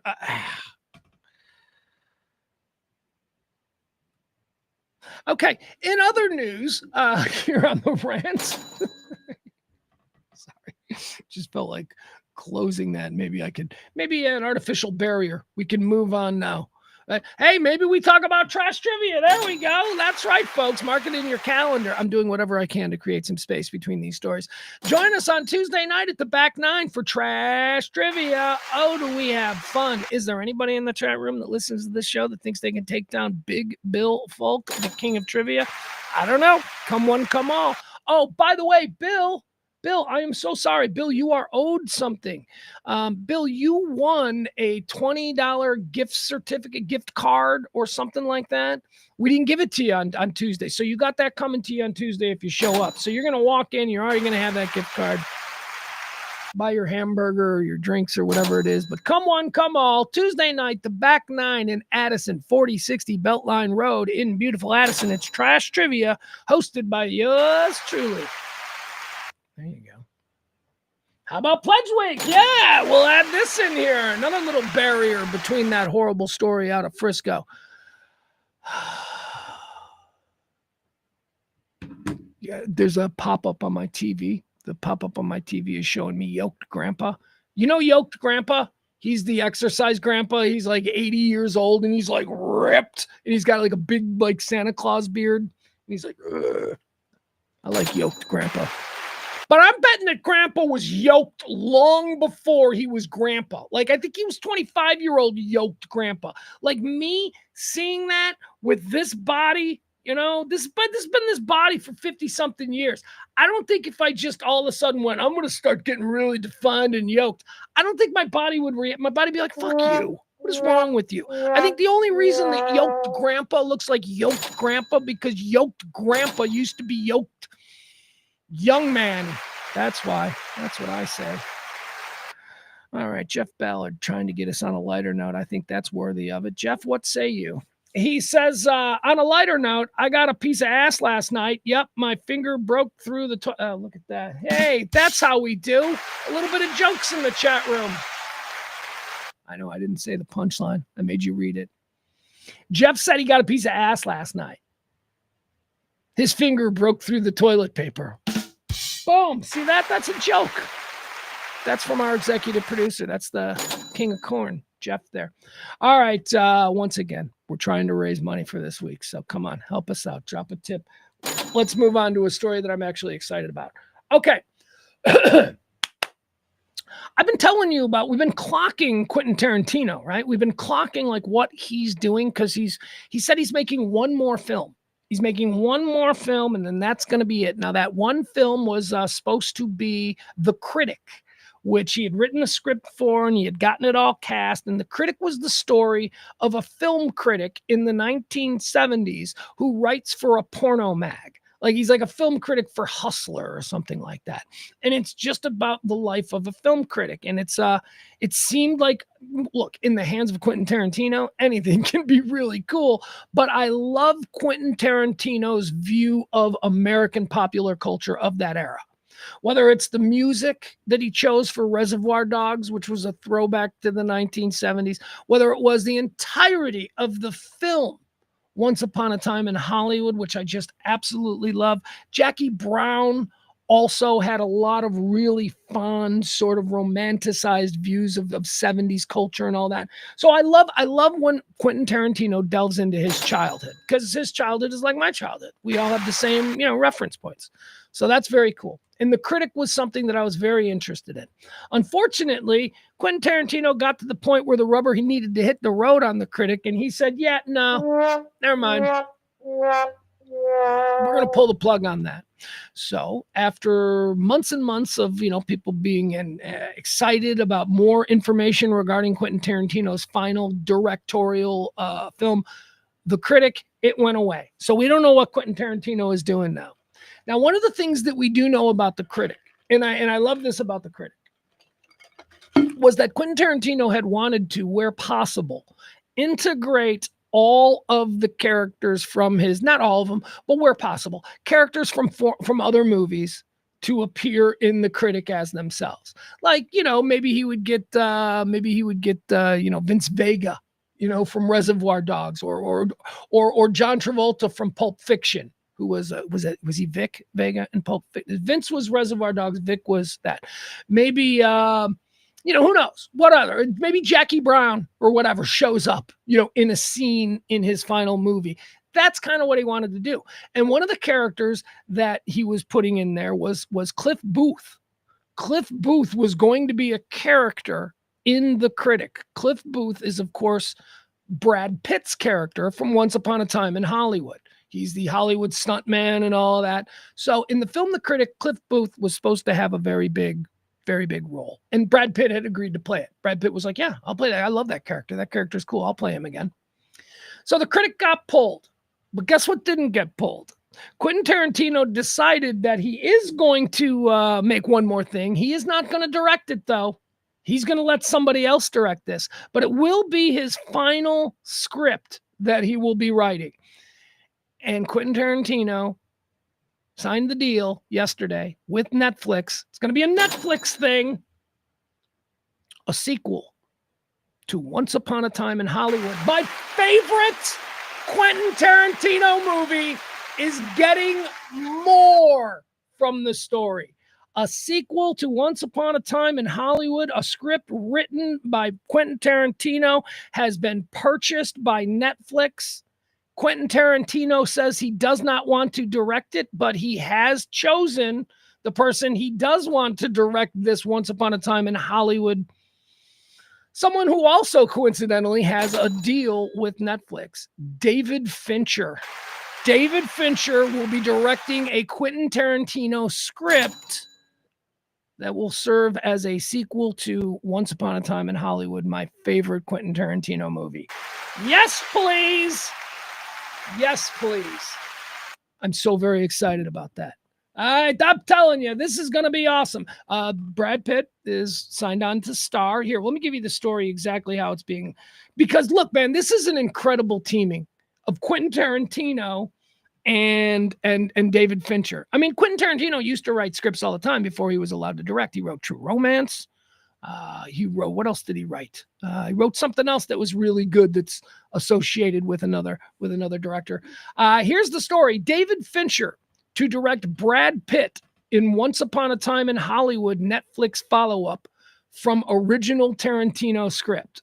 Now, this is also really cool because it all works perfectly, because nobody, not even Quentin Tarantino, nobody has worked better with Brad Pitt and Brad Pitt's career than David Fincher. David Fincher of Fight Club, David Fincher, Benjamin Button with Brad Pitt, Fight Club with Brad Pitt, Seven, David Fincher with Brad Pitt. So look, David Fincher knows how to use Brad Pitt. David Fincher is directing a sequel to Once Upon a Time in Hollywood, with Quentin Tarantino writing the follow-up to his Oscar-winning epic. Variety has confirmed that the project, which does not have an official title as of yet, has been set up at Netflix, where Fincher has a first-look deal. Brad Pitt will reprise his role as stuntman and potential wife killer, Cliff Booth. He didn't kill his wife. Cliff didn't kill. Cliff's not getting. And look, let me tell you something about Cliff Booth from Once Upon a Time in Hollywood. If Cliff killed his wife, which I doubt that he did, she had it coming because Cliff is a good man. All right. Here's what it says about it. It says it's essential. It's an especially unique production, not only because of a high-profile director helming a sequel to another high-profile director's film, but also because of the property's shift from a theatrical studio to a streamer. It says here, the shift is especially pertinent as news of the project emerged during the movie theater industry's annual week-long gathering. All right, let me see what it says here. Once Upon a Time in Hollywood was released by Sony Pictures in 2019, but Tarantino negotiated a deal that would return him ownership of the film's underlying copyright after a number of years. Don't know what that means. Since the follow-up is being set up under Fincher's first look deal at Netflix, that likely indicates that the sequel's rights may already be privately retained by Tarantino. Okay. I don't know what that means. I guess that means ownership. And why would it go from Sony, where they had such a great, because maybe after 5 years, Quentin Tarantino gets the rights back. Maybe Sony thought 5 years is what it'll take to get it on the streamers and, wring every little bit of juice out of the movie. And then in 5 years, they'll give it back to Tarantino. And now here he is. The project comes together after Tarantino scrapped plans for what would have been his 10th and alleged final film, The Movie Critic. A script had been written and Brad Pitt had been cast in the lead role. So Cliff Booth, The Movie Critic, Cliff wrote for a porno mag. Anyway, this is very exciting. This is very exciting for a number of reasons, because not only is it a follow-up and I get more of a story about characters who I absolutely love, the characters from Once Upon a Time. Rick Dalton, Cliff Booth, I need more of these guys. Not only that, it's my favorite Quentin Tarantino movie. So if you said make a sequel to a Quentin Tarantino movie, it would be Once Upon a Time in Hollywood. But also, it's Quentin Tarantino's words, vibe, energy, and story with David Fincher's vision. That is... Now, I talk a lot about my favorite directors, right? I got my director list. Say it with me. Who's my favorite director? It's Stanley Kubrick. Of course, Stanley Kubrick is my number one favorite director. But let me give you my top 5 favorite directors, okay? And this is why I'm so excited about this follow-up to Once Upon a Time in Hollywood, which is being written by Quentin Tarantino, directed by David Fincher, and is going up at Netflix. Kubrick is my favorite director. Tarantino is my second favorite director. Third is Scorsese. Scorsese used to be my first. Like, if you'd asked me in 1990, before I had really gotten into Kubrick, I would have probably put Scorsese first. But right now, it's Kubrick is my favorite director. Tarantino is my second favorite director. Scorsese is my third favorite director. Paul Thomas Anderson is my fourth favorite director. And my fifth favorite director is David fucking Fincher. Yeah. You guys just remember a couple of weeks ago when I told you I rediscovered Benjamin Button and I couldn't believe what an incredible film that was? David Fincher, if you don't know who he is, because he's not as high profile and he doesn't live in Hollywood and he's a little bit of a recluse, he comes out every couple of years and he makes a movie that everybody is like, oh, it's fantastic. And then, he goes away again. David Fincher did Seven. He did Fight Club. He did The Curious Case of Benjamin Button, which, again, if you haven't seen that in 20 years, go back and watch that again. That is an amazing film. David Fincher did Gone Girl, The Social Network, Girl with the Dragon Tattoo, and one of the better serial killer movies that I don't know that a lot of people saw. Have you ever seen a film called Zodiac about the Zodiac Killer? David Fincher. David Fincher is great. All right, very excited about that. Very excited. Once Upon a Time in Hollywood sequel rumored to be coming to Netflix, written by Quentin Tarantino, directed by David Fincher, and starring Brad Pitt as Cliff Booth. All right. Here's something else in the world of Hollywood that I want to talk about here. You guys like plays? You guys like plays? Did you go to a lot of plays? I went to a lot of plays. I went to a college where they put on a lot of plays. I went to a lot of plays. I liked plays. I love plays, as a matter of fact. Got to go back and get my eagle. Sorry about that, folks. Where's my eagle? There we go. Ba-da-ba-ba-ba. I'm going to have to check my apps today on my phone. I'm going to see what kind of free burgerage I get. There's got to be something free that I can get today. All right. I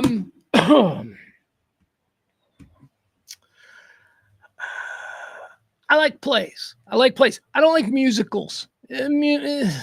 Seriously, I'm going to sit here and I'm going to have to listen to people sing and dance.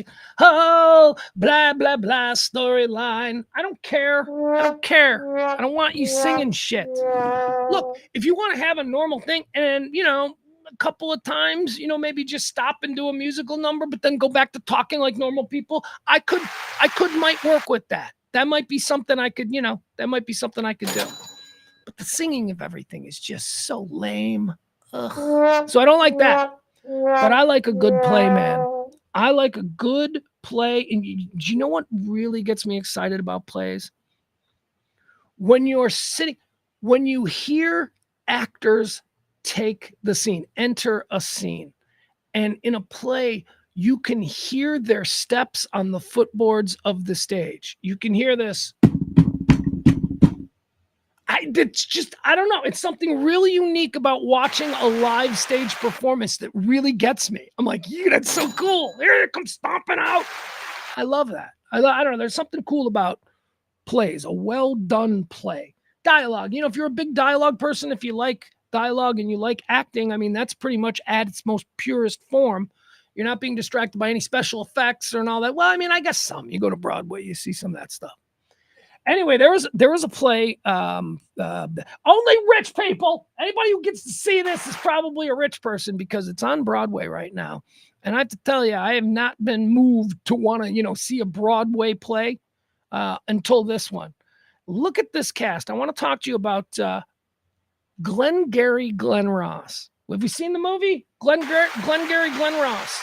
What a great movie. I mean, it was a play originally. The movie was, made after the play was a huge hit for David Mamet. Glengarry Glen Ross concerns a group of men who sell timeshare. Is that what we're doing? I think it's like a timeshare. It's a group of guys who work in an office. They're salesmen. They pound the phones. They use leads, and they're trying to sell people on buying a timeshare. Let's call it a timeshare. Boca Linda. You got the Boca Linda leads. Anyway, it's just about how savage men can be in the work environment. It is such a great man's movie. Glengarry Glen Ross. Well, coffee is for closers, right? ABC, always be closing. First place. New El Dorado. Second place. Steak knives. Third place. You're fired. That's Glengarry Glen Ross. That's like one of the great American men movies of all time. So they're restaging it on Broadway. And holy shit, is this cast incredible. This cast is so incredible that I hope that there is somehow a filmed version of this stage play. Maybe throw it up on HBO Max or something like that. But this is incredible. Let me give you this cast here. What is this? This is the cast bio. Okay, so here's the picture of them. This is the cast of Glengarry Glen Ross on Broadway currently. Check these people out. All right, so I'm going to run this down. And I'm going to tell you who played. All right, so here's the cast of Broadway's Glengarry Glen Ross. Let me go. The three that we see right there. That's Bill Burr bowing. That is the most recent Academy Award winner for Best Supporting Actor, Kieran Culkin, in the middle. And to the right of him is Saul Goodman, Bob Odenkirk. And to the right of him is Michael McKean, Lenny of Lenny and Squiggy. This is a baller cast. These four men on stage the entire time. That dialogue, that mammoth tension. Let's watch this. Here you go.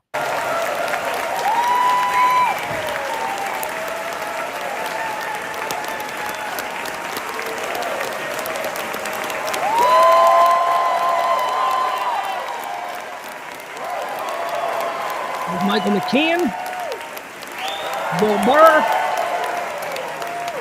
Bob Odenkirk, Kieran Culkin. The Oscar winner goes last. And all together. I go see that shit. I would go see that shit. Here, where is the cast? Let me see. Here's the official site, just so you can see who this cast is and who they play. If you remember the movie, you will compare them to the characters from the movie, so you'll know who played who. Here is the official. Let's see. Look at this. All right, so we got Kieran Culkin. Well, who plays who? Come on, cast. All right, Kieran Culkin. He plays Richard Roma. Right? Richard Roma was played in the movie by Al Pacino. Here's the fast-talking kind of sales guy. He was on a hot streak, and nobody could touch him. He was the good salesman with all the moves. That's who Kieran Culkin's playing. Bob Odenkirk is playing Shelley. Remember, Shelley was played by Jack Lemmon. Jack Lemmon was Shelley, the old salesman who was in a rough patch, and things weren't going well at home, and he was as desperate as they come.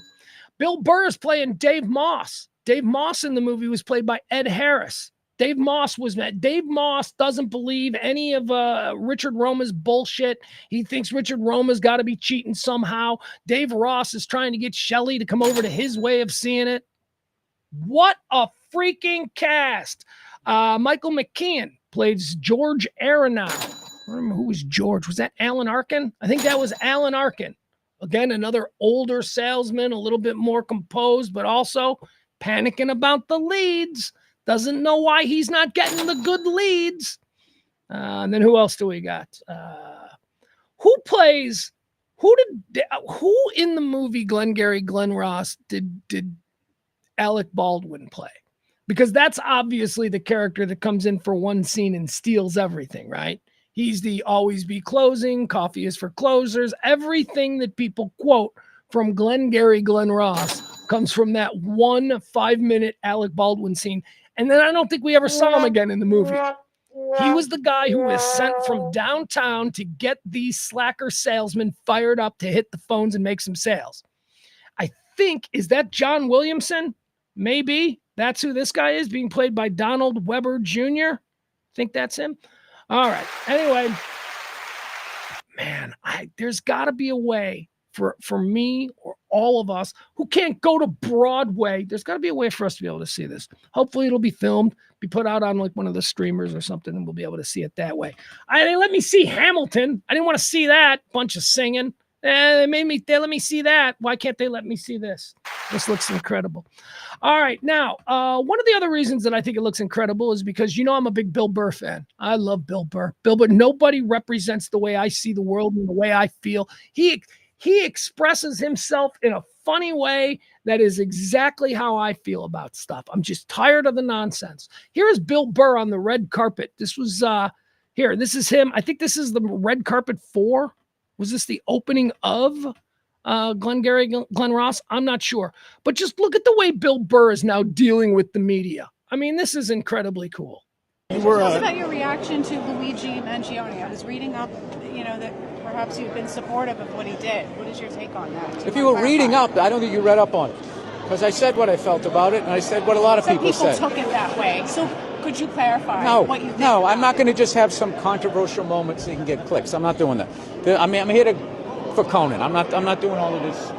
What are you going to bring up next? The Middle East? I went to summer school 3 out of 4 years in high school. I'm not qualified to talk about this. I was just going to bring it down. What do you think about global warming? You said about Elon that he was ruining Earth, I saw on The View. You're critical of him. What do you think of all the boycotts, like even the violence? I don't watch the news. I don't watch the news. I have no idea what's going on. I watch Instagram. I watch people wipe out on motorcycles. I watch lions and hyenas fight each other. This is the things that I do. And I don't think you should be asking a comedian. You're a journalist. Comedians are on top of current events. No. That's weak. That's you guys passing the buck. You guys need to have balls again, which you don't. You guys always goes, should we be thinking this? Duh. You guys present stuff like that. You guys used to have balls. You need to get your balls back. And it's not my job. I am a dancing clown. Wow. Yeah, it's not my job. Get your shit together, media. You asking me? I'm a fucking comedian. You blow it up like I'm somebody of import that my words have to matter. No, this is all about clicks. This isn't news. Move along. I'm a dancing bear. I'm a clown. Yeah, man. That's how you got to talk to these people. You got to move along, parasite. Just never mind. You're asking me, Bill Burr, about fucking Gaza. Get the fuck out of here. Why don't you go to Washington and ask somebody with a diploma that says they know about that shit? Why do you need to amplify my half-baked ideas? I'm not an expert. That's what we need to hear more of. We need to hear more of people calling out this bullshit. Who cares? I love that. That's exactly the way I feel. All right, there you go. Let's see. What else do we have here? Anything else happening? We got a list of the healthiest cities. The other day we did a list of the fattest cities. Fattest cities in America. Fattest city in America was right here in Texas, McAllen, Texas. So now the same study group. Now they're flipping it when, I guess. Here it is. This is a quick list. We'll go through this. These are the healthiest cities in America. And wouldn't you know it, the healthiest city in America is San Francisco. Yeah. You ever been to San Francisco? I have. San Francisco is the most beautiful city in America. From the sky. when you're landing or taking off. I'm sorry, man. There is not a more beautiful city in America than San Francisco. But when you get on the ground in San Francisco, oh, God. Ugh. Oh, my God. What an awful city. First of all, so the most recent time I was in San Francisco, we went from the airport, got on the train, and then we came out in, let's call it Herald Square. I don't know, whatever that little square is in the middle of downtown. So we took the train from the airport. Our hotel was like half a block from this square. So we come out of the tunnel, the train thing, we walk up the steps, we're in this square, and it's San Francisco. We're in the middle of San Francisco. It looked like Gaza. It really did. It was the worst first impression of, and I'd been to San Francisco before, but it was gross. It was so just the level of human failure that was just littered everywhere. Just unbelievably bad. Then the problem with San Francisco is, so we get to our hotel and I'm like, and this was at the time when I was running. I used to run a lot and I'm like, this will be good. I'll wake up early and I'll go for a nice run in San Francisco. No fat people. No. Okay. Don't go to San Francisco and be like, oh, I'll just do my normal run. Go to the health club in the hotel. Get on a treadmill. Don't go running in San Francisco. Do you know that everything in that city is a hill? You know that everything is a hill? You go for like a half a mile run, and I swear to God, it's like you're running up and down mountains the whole time. San Francisco sucks, but it's very pretty. It's also very pretty from your hotel room window. If you got a nice view of the bay and the bridge and all that, it's very pretty. San Francisco is also America's healthiest city. That's right. Healthiest city. Number 1, San Francisco. Number 2 is Honolulu. Number 3 is Seattle. Number 4 is San Diego. Number 5 is Portland. Number 7 is Denver. These are all hiking cities. These are all cities where it's hard to walk around. And I guess you have to walk around. So if it's hard to walk around and you have to walk around, you're going to do hard things more. Vis-a-vis, you're going to be healthier. Figured it out. I bet it's not easy walking around Denver. I bet you there's a lot of like inclines in Denver. It seems like, right? Mile High City. San Diego, that's like the most perfect weather in the world, right? San Diego, you're just out walking around just because it's so nice. That's why they're fit. All right, San Diego, Portland, Denver, Colorado, Minneapolis, Minnesota, Washington, D.C., and Huntington Beach, California round out your top 10 healthiest cities in America. All right. Austin, Texas. Hey. Austin, Texas comes in at number 14. 14th healthiest city in America. Do you know what Austin is like nestled, one before Austin and one after Austin? So Austin is the cream filling in this Oreo. Los Angeles at 13 and Boston at number 15. Austin and Boston. Scottsdale is 16. All right, we don't need to let's find out where Dallas is. Where is Dallas? All right, now we're into the 20s. Chicago. There we go. Chicago comes in at 28. 28th healthiest city in America. That's weird because all we eat is sausage. Anyway, moving on. Chicago is 28. Come on, give me Dallas. All right, we're in the 30s. Oh, my God. Las Vegas is 43. Oh, God, we're in the 40s. Holy shit, we've crossed 50. Dallas is not a healthy city, folks. We are now in the bottom half. Buffalo is healthier than Dallas. 64 for Buffalo. Let's see here. Nope. Oh, my God. Chula Vista, Fargo, Milwaukee, Lafayette, Louisiana, Chesapeake, Bridgeport, Connecticut. We're now at 89. Houston comes in at 93.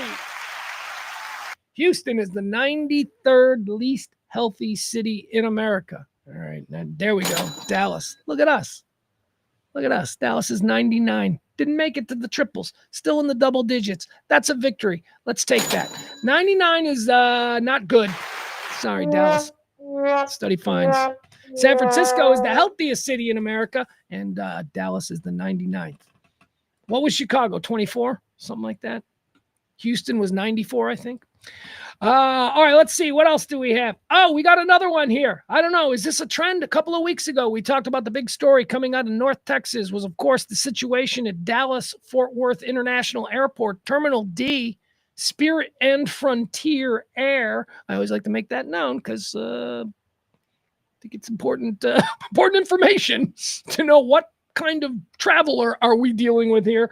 Spirit and Frontier is where the woman got naked at Dallas-Fort Worth Airport just last week, I think. Well, we got another one. Would you be surprised? And who would be the heir apparent to Dallas's crazy airport antics? Why, of course, it's going to be somewhere in Florida. So this comes to us from Fort Lauderdale Hollywood Airport. All right, we got another naked lady. Here we go.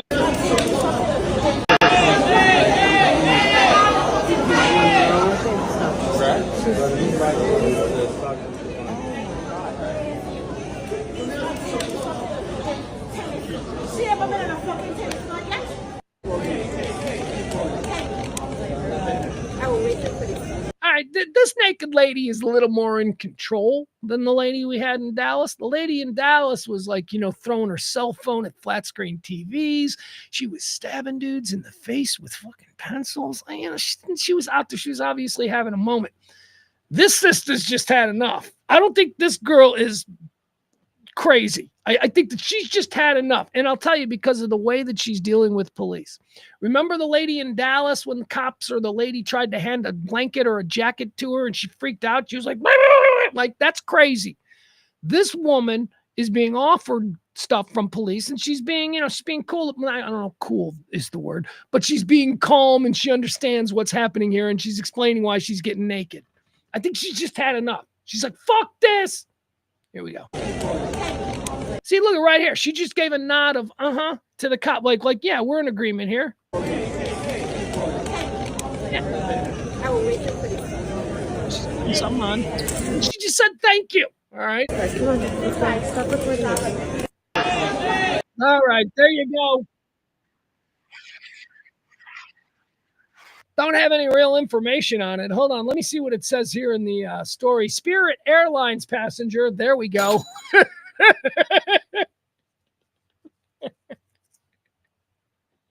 Spirit or Frontier, man. It's always, if you're a passenger and you're freaking out, it's always the people flying for like, $22 one way. It's always those people who lose their shit.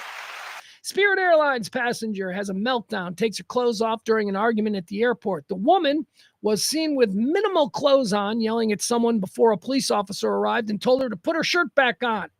The incident reportedly took place at Fort Worth. That's it.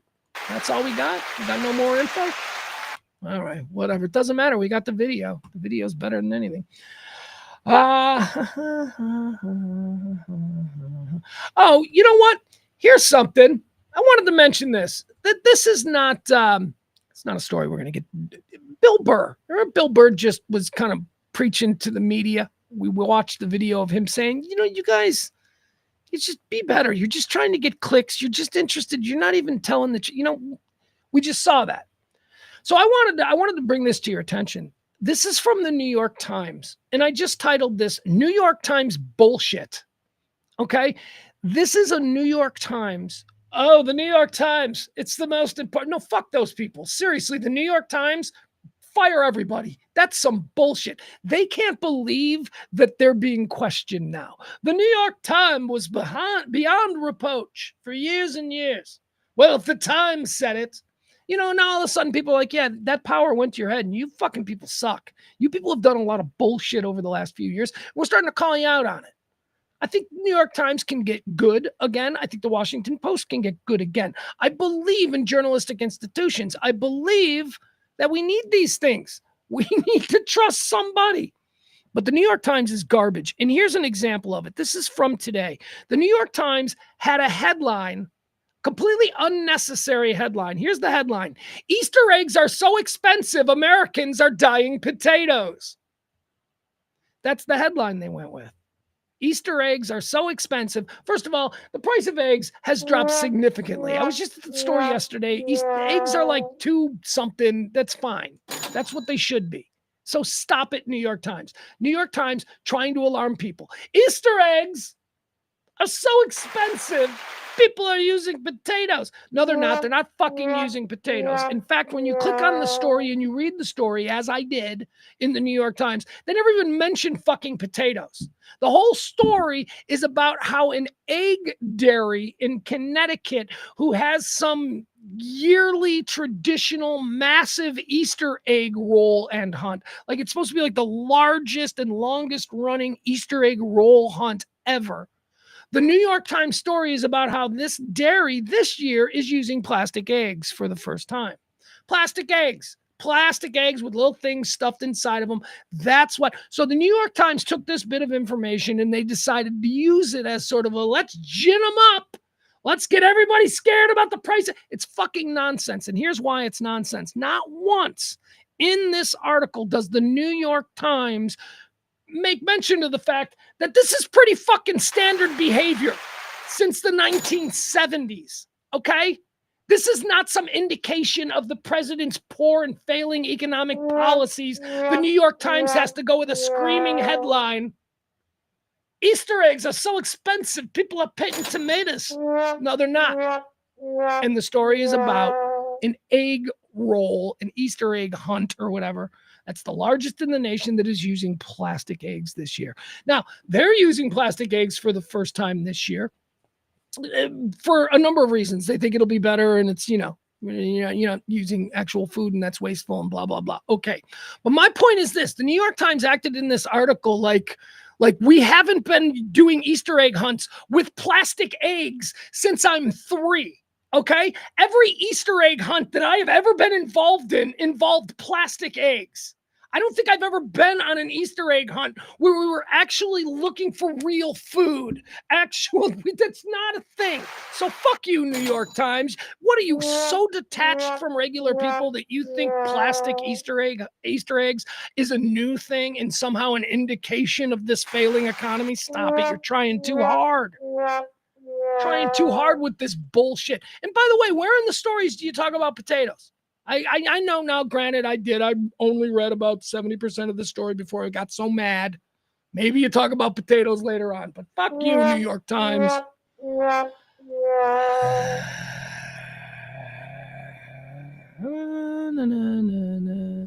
All right, here's a little something. We'll wrap up with this. I appreciate you guys hanging with me. We're doing a little bit longer show today. We went 10 minutes over. Hold on. I'm going to get into the chat room here. What's Barney? Is Barney talking about plastic eggs? There you go. Kids want plastic eggs full of candy, not boiled eggs. Exactly. Exactly, Barney. But here's the thing. Kids don't even have to want that, because my entire life, that's been the only choice. I have never been on an Easter egg hunt where I'm actually looking for eggs. It's always been little plastic eggs. Sometimes they're pink, sometimes they're yellow, sometimes they're blue, right? Sometimes they're white. They're pretty little eggs. And then you crack them open. And sometimes there's a little piece of paper in there, and it says, you've won this or whatever. But that's how it's always been done. Nobody fucking uses real eggs. All right, I got that out of my system. All right, here's what I want to talk about now. The NFL meetings have concluded, and one of the big things that we were monitoring in the NFL meetings, it's where all the owners get together, and they chump their cigars, and they, try and figure out ways to maximize the almighty dollar out of another NFL season. Every year they do these things, but the thing that I was interested in was the tush push conversation. We had talked about it a couple of times. The tush push is the play perfected. We'll just say perfected by the Philadelphia Eagles. Quite frankly, if you think here's my thoughts on the tush push. If you think the Philadelphia Eagles are the ones that actually perfected the tush push, go ahead and trade Jalen Hurts. Trade Jalen Hurts. Let's see where he goes. Because I got a feeling wherever Jalen Hurts goes, that team will suddenly have mastered the tush push too. Jalen Hurts is a quarterback who squats like 800 pounds. Jalen Hurts has the strongest lower body of any quarterback in NFL history. Jalen Hurts is the reason the tush push works, but okay. Let's give credit to the Philadelphia Eagles. They also have a terrific front 3, interior 3, so that also helps. But my point is this, nobody else can do it, not because nobody else has giant 340-pound interior linemen. No, everybody's got that. No other team can do it because Jalen Hurts has a special skill set where he's able to get low, plant his feet, and literally push an entire wall of humanity based on his own lower body strength. That's how it's done. I saw a breakdown. I saw a breakdown on YouTube about how it's being done. Now, the offensive linemen are important, and so is your running back and your tight end and all of that stuff. They're all important, but this truly is the miraculous results that the Philadelphia Eagles have enjoyed through the tush push are almost entirely due to a specific set of skills that Jalen Hurts, their quarterback, has. Okay. So a lot of teams don't like it. Like, a lot of teams think it's an illegal play, and a lot of the things that have been said about the tush push, at least the first two, the biggest two things are, one, it's dangerous. That's dangerous. This is an unnecessarily dangerous play. To which I go, fuck you. This is NFL football. Every single breath on the field is a dangerous play. Shut up. You're telling me that the tush push is more exponentially dangerous than the quarterback sneak you've been running for years? Oh, stop it with the danger. You're being dumb. There are absolutely no statistics that support that players have been unequally injured during tush pushes. So shut up. It ain't about that. It's about you not being able to do it. And more importantly, if you're in the NFC East, it's about you not being able to stop it. That's the problem. So that's the first one. The second one is, it's not a football play. That's not a football play. Look at that. Ha ha. I'm a traditionalist. That doesn't look like a football play. Again, I say, oh, fuck you. You know, it didn't look like a football play. 1933. 1933, George Halas decided to fucking throw the ball downfield. Didn't look like a football play. Nobody had ever seen a forward pass before, okay? But there was nothing in the rules that said he couldn't do it. So George Halas started the forward pass era of NFL football. And other teams couldn't stop that either. Nobody knew what. You should see the first few games of that 1933 season. Go look at the statistics. I mean, they were throwing for like 1,000 yards a game. It was absurd. No one can stop it. It didn't look like football. But guess what? Football is an ever-evolving thing. Football does change. Oh, it looks like rugby. Yeah, cool. It's football now. So anyway, the tush push is something that I think needs to stay. I think, it doesn't bother me. Doesn't bother me at all. I think it's funny that the Philadelphia Eagles can do it and everybody else tries to do it, and some have limited success with it, but most fail. And now the entire league is against it. This was all started by the Green Bay Packers. The Green Bay Packers were the ones who were most vocal early on in the winter meetings this year. The Green Bay Packers said that they did not believe that it was a legal football play, and they didn't want it to be allowed any longer. The Packers weren't exactly followed with a whole bunch of support, but we learned through the meetings as they went on that there are a lot more teams that are actually with the Green Bay Packers. They just don't want to be public about it. One of those teams is my Chicago Bears. What? George McCaskey is now talking about how it should be an illegal play and that he supports the Green Bay Packers, which is insane because the Green Bay Packers being against the tush push should have had George McCaskey going, we're all for it, because everything about those teams are crazy. I don't know how the Cowboys feel. Has Jerry or Steven, have they given any sort of feeling as to what their leanings are with the tush push? I imagine Jerry and Steven are against it because they play in the NFC East and they can't stop Jalen Hurts. And every time he gets within 1 yard of the goal line, it's going to be 6. It ain't going to be 3. So maybe that's it. So that was the big story. What was going to happen with the tush push? And guess what happened? These gutless cowards tabled the vote on the tush push. So what this means is that the tush push will still be run next year, unless they do some kind of an emergency meeting where they're like, we need to call, in which they won't, not over this stupid play. But for those of us who thought the tush push is a hysterical play and that other teams ought to just try it, and maybe they can perfect it. Maybe your quarterback needs to start squatting more if you want to try and, make this play as effective as the Eagles have. But stopping a team, making something illegal because one team does it better than everybody else is bullshit. And that's how you ruin a sport. So there you have it. The tush push has officially been tabled at the NFL meetings. They'll get back on it at some point. Let's see here. Adam doesn't like the tush push. Let's see here. Adam likes his rules. What does Adam say about the tush push? Hold on, let me see. I add.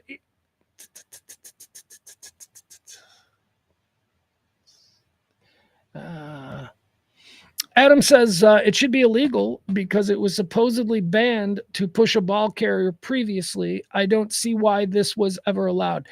Yeah, you're talking about a rule that I think predates like 2015. The rule was, here was the law of the NFL at the time. You couldn't pick up a ball carrier and physically move him forward. Like you couldn't, for instance, here's the scenario that it was most used. When a receiver catches a ball and he's fighting for a first down. He's fighting for a first down. His tight end might come running over and grab him and throw him, right, in a direct or something like that. So that was what the rule was created to stop, those kinds of plays. However, those kinds of plays were run in the NFL almost every game, and the referees, for some reason, refused to enforce that rule. So that rule was thrown out. The referees weren't enforcing it. It wasn't being used. Now the Philadelphia Eagles, all these years later, they have created a new way to kind of physically throw, which is what we're supposed to be looking at with the tush push. We're supposed to be, he's being picked up by his other players and carried over the goal line. I'm telling you that that's not what's happening with Jalen Hurts. Jalen Hurts is digging his legs into the ground and he's doing it himself. But okay. But that's what Adam's referring to. And, yeah, I mean, I don't know. We need that. If Adam wants a rule because there used to be a rule, that's his logic here. So the rule that used to exist, do you agree with that? I don't agree with that. I think that the NFL players should be able to, I think you should still be able to clock a guy over the middle though, because I like NFL football from the glory days, 1980s. Bill Romanowski, Richard Dent, Russell Maryland. He was kind of a monster. Who was the other guy? Who was the guy that was real scary back in the day? I don't know. But everything nowadays is about player safety. Well, everything in the NFL is about player safety. That's the first and most important thing. And then second, but way down. Player safety is way up here. But second, and it's way down again. Second, gambling money. That's sure. Player safety is the most important thing. Sure. I mean, Adam makes a reasoned point. The tush push is a loophole in current NFL rules, and that's why it's legal, and that's why people are so interested. He says the rule is still on the books; it's just not enforced from. Yeah, that's what I said. Yeah, okay, all right. We both hear the same fucking interview yesterday? We both watching the same videos on YouTube from Mike Florio at PFF? Because everything we know about everything comes from something we heard from someone else. And we're like, that sounds smart. I'm going to say that now. That's just how it works. Adam and I apparently watching the same Mike Florio breakdowns of the tush push. All right. Excuse me. More football. Okay, here's another cool football story. We talked about it the other day. I told you that Peter Schrager, one of my favorite football pundits, Peter Schrager of Good Morning Football, he was leaving. He said his goodbyes on Monday. I think was his last day. Schrags, they're on the set of Good Morning Football. Said he was leaving, didn't say where he was leaving, but everybody who watches media and all that stuff, we all know he was going to ESPN because ESPN just offered him a massive amount of money to be like their primary football guy. So good for Peter Schrager. That is now official. The deal at ESPN, let's see what he's going to be doing. It says ESPN announces hire of longtime NFL Network Good Morning Football host. One day after Peter Schrager signed up. Here, let me show you this. All right, here's his sign off. We'll show a little bit of this. We'll show a little bit of this because maybe it'll speak to why I love Peter Schrager so much. So NFL Network, when they created the show Good Morning Football, it was, a show that all of us thought this is going to suck in April. How are they going to make people want to watch football information in April, right? Because football wasn't a 12-month, 365-day-a-year thing the way it is now. And it is now. And I think part of that is because of the NFL Network and because of the way Good Morning Football handled it. It was a morning show, like a morning news show every day with people, but football was the main topic. But they also talked about everything. Here's why I think it worked. When everybody said there's no way this works. When Good Morning Football debuted on the NFL Network, they counter-programmed all other morning sports talk. All other morning sports talk was based at that time on the Skip Bayless and Stephen A. Smith model. Two guys yelling at each other. You're stupid. I hate you. Everything. Come on. It's the morning. I got crazy hot takes. That was everything in sports radio. And Good Morning Football sat down four of the loveliest, kindest, most well-behaved, knowledgeable football people in a room and said, you guys have coffee and talk every morning. It was counter-programming what we had all come to expect from morning football shows, from any kind of information show, where it seems that the media has decided that the most effective way to brainwash us is to just have people screaming at each other. Good Morning Football wasn't that. Whether it was Kay Adams, who was like just so sweet and kind and everybody's little sister, to Kyle Brandt, who was the provocateur. And there is nothing provocative about him. He's silly and he's zany and he says funny things, but he is through and through a nice person. And you get that. Peter Schrager was the expert. Peter Schrager was supposed to be the one that had the ear to the grapevine and had all the breaking news, you know. Your Adam Schefter type, your Ian Rappaport. And he did that, Schrags, with an equal amount of journalistic integrity and fairness and decency. That's why Good Morning Football worked. That's why everybody, except for Kyle Brandt from the original lineup, has been pilfered and taken elsewhere because they're just terrific. They're just terrific. So here's Peter Schrager. I'll give you a little bit of his goodbye. He's just such a classy, nice guy. In a world, in a sports media genre world, where everybody's screaming and everybody's trying to get, you know, the hot take. Is this going to be it? No, we won't do this one. Schrager was a little bit different. All right, so here we go.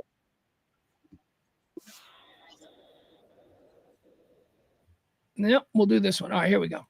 All right, as I fight back tears here with Jason McCourty, Nate Burleson, and Kyle Brandt all in this New York City studio next to me, it is my last show on Good Morning Football, and this is my last ever segment on the program. I've been with the show for 9 years, and if you go back to all the meetings I had with Michael Davies and Tim Brown in this very building, it has been a full decade of my life living, breathing, being Good Morning Football, turning a television show concept into a brand, into a cult classic, into a lifestyle. In that time, I have had 2 beautiful children. We've won multiple awards. Yes, viewers, we were once a critic's darling. And I've got to cover multiple Super Bowls and combines and drafts and summers where we debated Jadeveon Clowney's next whereabouts. Right. And that Jadeveon Clowney thing, which all 3 of you guys here and Jamie back in LA can appreciate, was sort of the beauty of our show. When everyone else went away for the summer or dove into the NBA Finals or the Olympics or the Home Run Derby, we were tasked with a 3-hour show filling it about NFL football. We would end up ranking the best 3rd wide receivers in the AFC East. Facts. Or we would just quiz each other on 1980s tight ends, and we got away with it. And we loved it. And somehow, some way, the viewers did too. See, we love football on this show. We don't love seeing our names in headlines. We don't love screaming the loudest we can. We love football, and we always did this show for ourselves, the other hosts on set and the producers in the back. And when we did it, we just wanted to be informative, but also to entertain. I hope in my decade in this chair, you learned something from me. You felt like you were on the inside, even if it was just a bit, and you were entertained. I gave it my all. All right. Yeah, I just wanted to, for those of you who may not know who he is, he's just an incredibly competent professional guy. He's nice. He's not a screamer. I just love everything about those guys. He said something really interesting, though, and that's why I wanted to stop it there. He talked about the early origins of the NFL Network and how the early days of Good Morning Football, they weren't doing a show for anybody. They were doing a show for each other and for the people in the control room and all that. They were given something in media that is not given to anybody. It's so rare. I mean, it's just, and what that is a free reign to do whatever you want and not even remotely worry about ratings. When the NFL Network first went on the air, it was a loss leader for the NFL. The NFL didn't expect to make any money of it. They just wanted and understood that they were going to need a platform that could then help them with the digital space and all of that. And why not get started with cable systems? So that's what NFL Network was. They understood that they were just going to sink a whole bunch of money into this, but they already owned the most valuable rights product in American TV, which is rights to NFL football. So why not? So they created this network. And when they first went on the air with Good Morning Football, and Peter Schrager was just talking about that, there was zero pressure on any of them. There was no, here, you got to do the show like this because this has been most effective with getting ratings with men between 18 and 30. None of that shit they had to deal with. They were allowed to just turn the cameras on and go, okay, let's figure out what this kind of show is. That's why no screaming. That's why none of the theatrics that you see from all the others. That's why Good Morning Football was such an interesting and fresh take on sports. It's terrific. Anyway, they're all moving on. I think Kyle Brandt is the one that's like, they dumped a dump truck up to him. And so he's probably going to stay at NFL Network for a while. But Kay Adams is worth like a couple $100 million. You know why? Because a gambling outfit said, we'll pay you $200 million a year if you just do clips about sports. Kay Adams is terrific. Nate Burleson went from being, just the real genial former player expert on the set of Good Morning Football to, isn't he the host of like CBS Morning News now or something? It's great. It's been a great success. And we're going to miss Peter Schrager. But you know what? He's going to ESPN where his star will shine even brighter. And I'm sure if he plays his cards right in a couple of years, he'll be one of the icons of the sports media, We think about that, like who are those guys? Like who are the new Coselles? Who is the new Costas? Who are the new? You're right. These people are out there. They're out there. I don't know. Who is what is the current Jimmy John? Didn't Jimmy just retire from the Fox panel? So he's not going to be there next year. So who are they replacing him with? Who is Jimmy John? I don't know. What the fuck? Like we shouldn't even be talking about this. Peter says, y'all enjoy this cool weather. And then Peter's out. He's done. Oh, apparently I've lost Peter. Well, that's an indication that the show needs to be over. Once again, folks, a reminder, it is Pledge Week. And we're really struggling here. So if you can help us out, I did not hear one tip the entire show. All right. I love you guys. We'll see you back here tomorrow.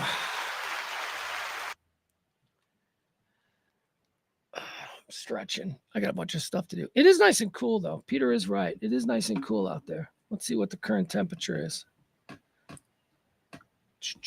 High risk of severe storms tonight. 63. All right, now it's been updated. Now it says rain likely tonight. I'm seeing all this stuff about all of these storms, these horrible, horrible rainstorms that begin in Dallas and they go all the way up through Chicago and they just take out the entire Central America. We haven't had any storms. It rained for a little bit like this morning, right? Like early, like 5 a.m. We didn't get any of these storms. Looks like it's going to rain today, though. Looks like it's going to start raining. You know what? 1 a.m. Oh, it's going to start raining at 1 a.m. And then we got thunderstorms predicted for like 4 a.m. here in North Texas. Don't worry. That shit's always wrong. If we're going to get hit by a thunderstorm in the middle of the night, we're going to have no foreknowledge of it. There will not be. I have never, when I rant about people and frauds and I talk about Elvis Presley being a fraud and Bob Hope being a fraud. When I talk about the frauds, weathermen are just like, I swear to God, how is that seriously a high-paying job in America? To just have zero accountability and be wrong all the time. All the time. Bring your moccasins and your galoshes. It's going to rain today. It won't rain. It won't rain. You know when they're right? When it's actually doing the thing that they're saying it's doing. Like if there is a blizzard going on, they'll be out there going, there's a blizzard going on. But they'll get you all prepared for a blizzard and then the blizzard will never happen. Or they'll do this, be prepared for a light dusting of flurries this weekend. And then you'll get a foot of snow. And they'll be like, well, it's more than we thought. There is no accountability in the world of weather forecasting, and I'm fucking sick and tired of it. Thank you. There you go. There you go. Easiest job on TV, without a doubt, and the highest paid job on TV. The weatherman is the highest paid dude, especially in the major markets. You know why? Because weather is all people tune into news for. And it's wrong. And it's wrong all the time. Yet weather is the number one thing. So yeah, and most, especially local, major. I don't know, is that a thing anymore? Because we can all get incorrect weather anytime we want, on our phone. So I don't know that the local weatherman that's appearing on your 10 o'clock news is important anymore, because it used to be, I have no idea what the weather's going to be like tomorrow. I'm going to stay up till 10:15 and I'm going to see the weatherman and that was an important role. That role doesn't exist anymore. And remember, you just go online. There was no online in 1995 when you wanted to know what you were going to wear tomorrow. You had to wait for the fucking local weather guy. And again, he was always wrong. He's always wrong about everything that's going to happen, except for when the shit's happening right now. And he can point out a window. We're looking at the Skycam 7. That's a view of the North Tollway. You can do that shit, and you're pointing at shit, and we're like, oh, he's right now. They're never right. And they make millions. I don't think they make millions anymore, though. I think weather dudes kind of make decent money still, but I don't know. What do TV people make now? TV like a Dallas news anchor in 2005 was making $1 million a year. Easy. As a Dallas news anchor in 2005, you're making $1 million a year. What does a Dallas news anchor make in 2025? 200? Is it like 200 grand a year? I mean, there's such a smaller audience. Same with radio. Same thing with radio. $1 million. If you were the biggest morning show guy in your town and it was a major market, you were making $1 million a year. Now radio dudes are offered like 80 grand. It's like nothing. It's nah. So I don't know. People simply do not utilize media in the way that it used to be disseminated. Traditional, over-the-air models. Everything is this way. We've flooded the market. People like me with this bullshit every day. We've flooded the market and we've devalued the $1 million TV news guy.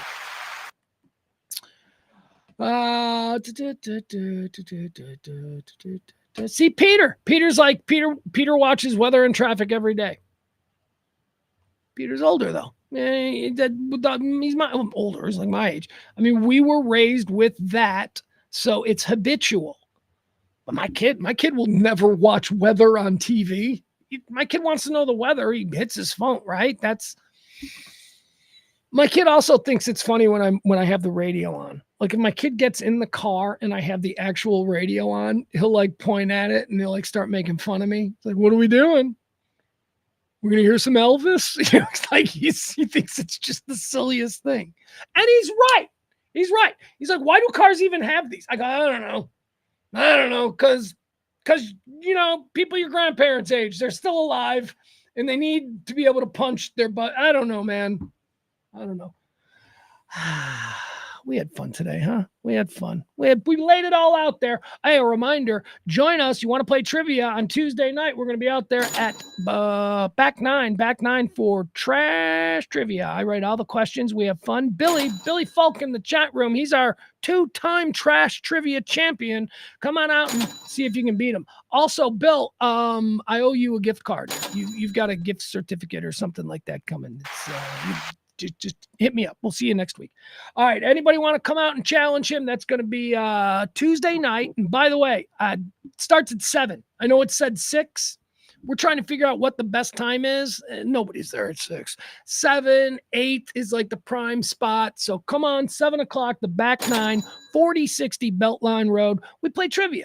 You have a couple of beers, you talk with people, and you argue with them about who's got the right answer, and then you try and answer, and then I humiliate you. I go, no, you were wrong. What are you, stupid? Come on, it's fun. Trash trivia. Tuesday night, 7 o'clock, back 9, 4060 Beltline Road. Come one, come all.